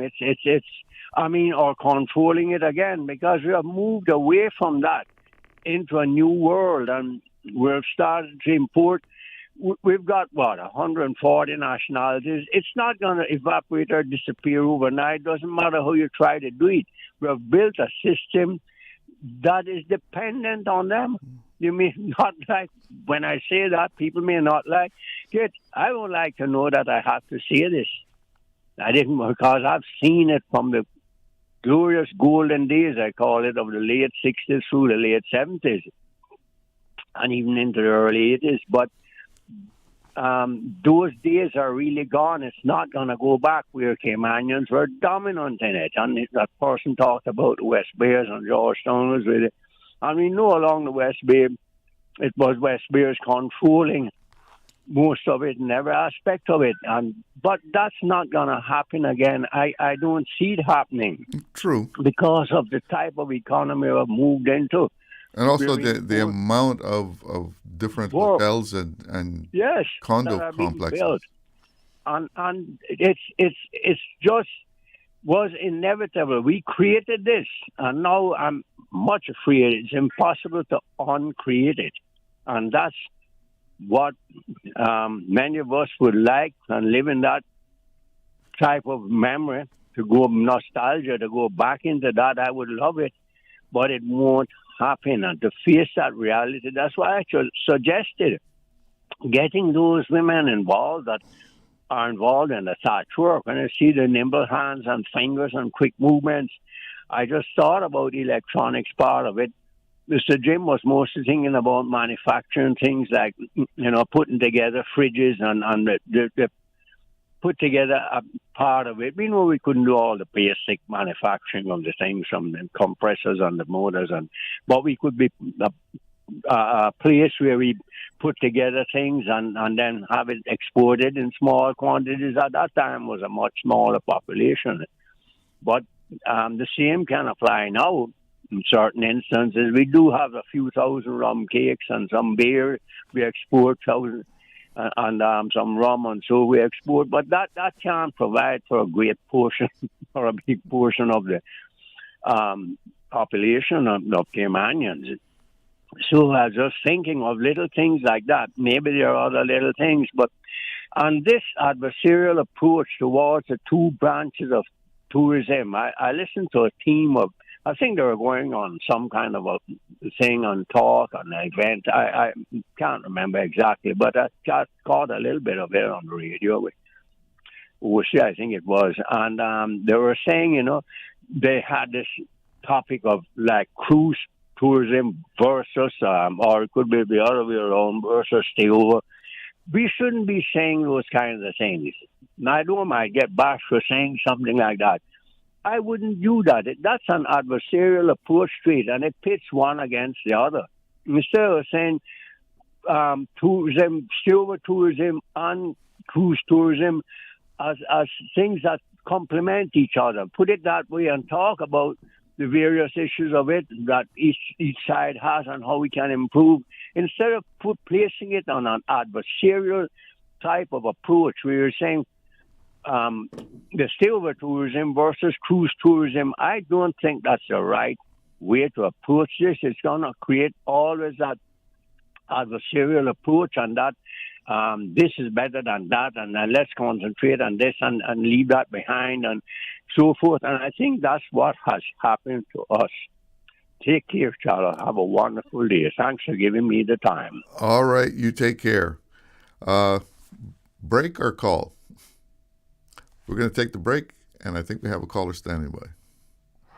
This summer, choose from 10 international destinations for your vacation with Cayman Airways. Explore New York, discover Denver, roam Los Angeles, play in Tampa, shop in Miami, tour Panama, uncover Havana, hike in La Ceiba, jam in Kingston, or relax in Montego Bay. Connecting flights are also available from the sister islands. Cayman Airways offers more international non-stop flights to and from the Cayman Islands than any other airline. And and the lowest rates for checked bags. Book today at CaymanAirways.com, download our new mobile app, or call Cayman Airways reservations on 949-2311. Come fly with us and relax with your uniquely Caymanian airline.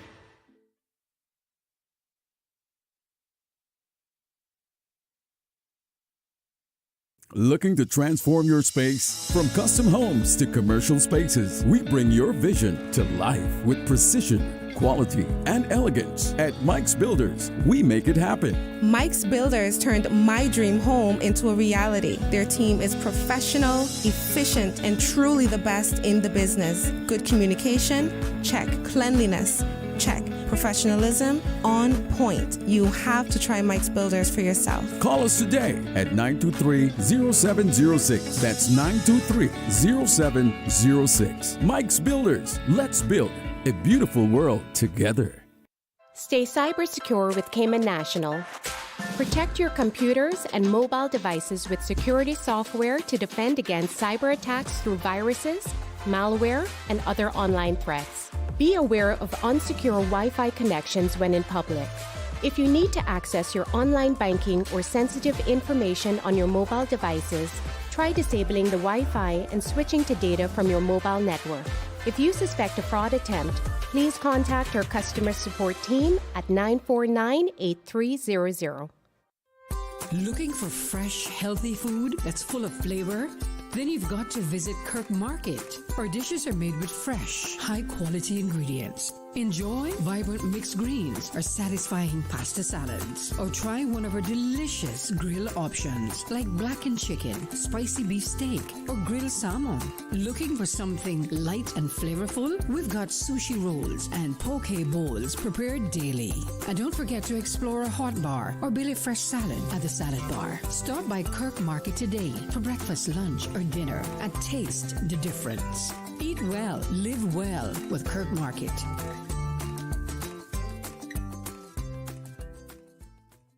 Did you know that Doctors Hospital provides urgent care services 24 hours a day, 7 days a week? And Doctors Hospital's urgent care physicians have access to the most advanced MRI and CT imaging in the Caribbean, providing reliable diagnostics when you need it most. When you need quality urgent care for an illness or injury, Doctors Hospital is here for you 24/7. Whether it's a migraine, chest or abdominal pain, shortness of breath, broken bones, or another urgent need, Doctors Hospital at the top of Walker's Road. Urgent care right now. Your mornings just got a whole lot buzzier. Join me, Kathy Miller, every Tuesday and Thursday from 7:30 to 9:30 a.m. on The Buzz, Radio Cayman's morning talk show with insight, impact, and inspiration, covering business, policy, finance, health, culture, and the biggest local and global issues impacting our Cayman community, with fresh perspectives from younger generations to stories of inspiration from local entrepreneurs. Tune in and turn up Tuesday and Thursday mornings, 7:30 to 9:30 with me, Kathy Miller, on The Buzz. The Buzz. Radio Cayman's Talk Today.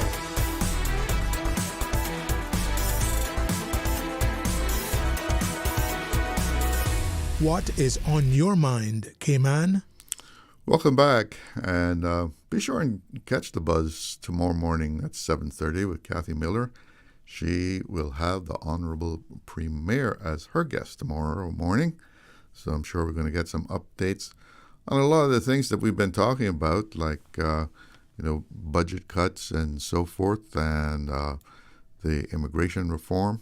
I'm sure she's going to be delving into those subjects when she has the premiere on tomorrow morning on The Buzz at 7:30. We have a caller on the line. Good afternoon. You're on the air with Talk Today. Good afternoon, Mr. Cello. Hello. How you doing? Yes, sir. Yes, sir. Good afternoon. I would like to give an update on the boat, with disabled boat with the three persons on board. Mm-hmm. Arrangements has been made for a boat named Cortez 1, Cortes 1, to head out there and take them in tow and tow them to Swan Island for their safety, and then the boat would be repaired, but they're waiting on permission from the Honduran authorities for that. In a case of emergency like that, that shouldn't be any problem, because I rescued, sent rescue U.S. Coast Guard and rescued 6 people from Rotan about 6 years ago. And the Coast Guard landed them, towed them into Cayman Brac 2 a.m. in the morning when everybody was asleep. Hardly anybody knew about what was going on. And here's Raymond up that time of morning, getting the U.S. Coast Guard to bring 6 people from Rotan. And they just came in. We had a Marine officer, Ben Tibbetts, went out and met them and towed them into Scott's Dock, and they repaired their boat and did necessary things and dealt with the officials here. So they were just towed from the high seas and brought in off Cayman Brac and brought right here. So this boat with the 3 Caymanians should be allowed just to go to Swan Island. That's a fishing boat, right? Yeah, fishing boat. And according to reports, yes, the location that they were in is in international waters. Yeah, I saw something where the Coast Guard had coordinated with the Hondurans to take care of the rescue. That is correct. That's what they were saying, right? But the boat Cortez was headed to them to take them in tow and tow them to Swan Island as the nearest location to where the boat is disabled. Yeah. So do you coordinate with our Coast Guard? You involved with them as far as communications? Yes, I was in contact with them, yes. And the call came in, like I said, 10 minutes to 3 on Sunday. And 911 had the message from me. 2 minutes later, the message was given from me to 911 to act on it, to assist the boat and assist the people out there that were in distress. So all will end well then. You tow them into Swan Island? Yes, that's what they're waiting for permission from the Honduran authorities as they okay for them to bring them in there. That's what the latest information that I got. But that's an emergency, so they should be allowed to just tow them in there and do their repairs, and then they'll make their way back to Grand Cayman. All right. Well, thank you for that update. Yes, you're most welcome, and I wish them good luck or what it is being out there on the high seas disabled. That's a bad feeling, a very frightening feeling, yes. Yeah, you know how small you are when you're out on the high seas. Yeah, and this makes the 276 rescue operation that Raymond Scott has conducted in the times of doing it. Well, congratulations on that. 276 in the Northwest Caribbean, mostly around the Cayman Island waters or between here and Western Cuba. 276 rescue operations. All right, Raymond, thank you so much. Keep up the good work. Yes, Raymond out there still keeping an eye on the high seas and using his radio to make contact and help people out there. Good work, man. So earlier we were talking about the budget, and a caller called up about some things that could be cut and so forth. And the airport authority has a lot of plans that they've been consulting the public with, including the extension of the runway at Owen Roberts and other works that are going on at Owen Roberts. And I think the most controversial has been the Little Cayman Airport, whether that's going to be moved, upgraded where it is. And when we were first talking about it, the government had not said anything, but apparently they have made some comment now that they want to take a look at this and make some review and whether they want to go ahead with these plans or not.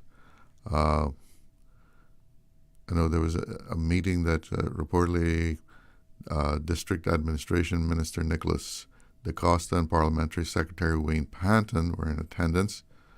And they said the representatives stated that the move was by no means set in stone and that the government would consider expanding the terms of reference for Little Cayman project in the environmental impact assessment to include bringing the current location up to meet safety standards. Now, whether that means they're going to have to buy land and all that, or just improve the safety standards, we have to wait and see. Well, let's take a call.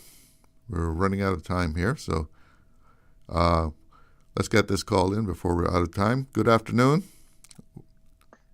Good afternoon, Mr. Glidden. I noticed you only have a few minutes, and I said, well, since I have a short call, I might just squeeze it in. Go ahead. Yes, I just want to go back to a message that you read out, a few minutes ago from somebody who was asking the question, which is a very pertinent question, which is that there's always been legislation regarding work permits. And surrounding legislation. What makes people believe, or what can convince people that whatever the government is going to do this time, that is going to be different, like it's going to have effect. Yeah, I think they asked, how can we do it better? Exactly, how can we do it better?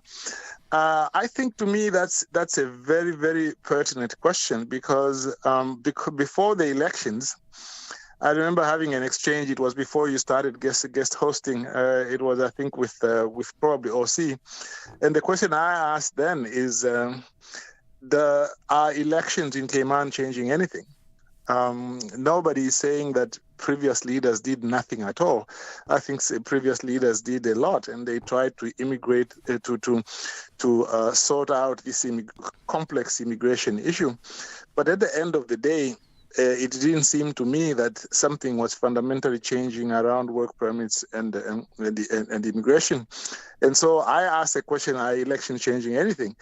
The other issue also, which I raised then, and I think probably it really has to be addressed now, is if the government doesn't do what clearly the people want, what are the people going to do? They can't say, well, let's wait for the next election, because we would probably have established that the elections are not changing anything. Do they want to do petitions? Do they want to go to the police and get a permit so that they can lawfully demonstrate? And I think, in my view, these are the issues really that have to be dealt with. I have seen up close and personal how some of these things have been very difficult to implement at a practical level. Now, immigration, as I see it, for me, in terms of the measures that have to be taken, it is largely legislative. Now, of course, in changing the legislation, you have to think about the economy and all those other things. But otherwise, once you decide what you want to do, the changes, most of them are supposed to be legislative, not all of them. But however, the issue of work permits, although it does have a legislative aspect, I think that there is more in terms of just the practice of it. There is a lot more discretion there for public authorities, and that is exactly where the problem is. Now, I will go back to how Chris Saunders left the government. He was accused of certain things. I won't go into those. But there are a lot of people who believe that the real reason was that he had become tough on work permits. He put together a board, Steve McField, Richard Barton, and the others, and he talked about this during his election campaign. He said, I put those people in, and then he spoke on the shows to say that if you are not a pro-Caymanian company and you are asking for work permits, we are going to scrutinize it much more closely. And he was very tough on that. And I understand, according to his own statistics he gave, I forget the details, the work permit numbers went down, and even the status grants also went down. But at that time, he was now having a problem with other members of cabinet.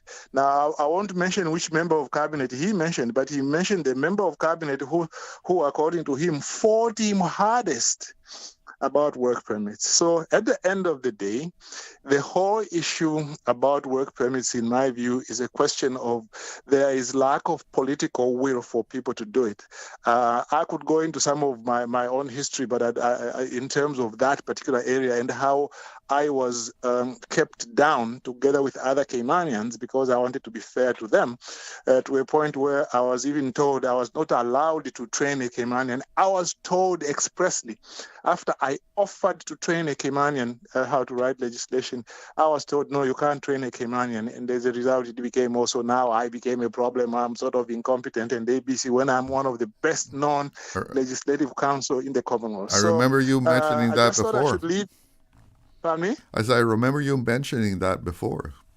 That exactly. situation. I mentioned that before. So I think those are the issues that I'm grateful that the other person inspired me to call. And this is the thing. What do you do? Because work permits, largely the problem is not connecting people like, well, let's connect our young people there and so on and so forth. And let me close on this one sentence. Chris Saunders said, you are telling kids to go and upskill themselves. And when they come back, you don't give them jobs. You tell me, for example, what upskilling Suzanne Bothwell needed in order for her to be appointed a judge. I'll leave you there. Thank you. Thank you for the call.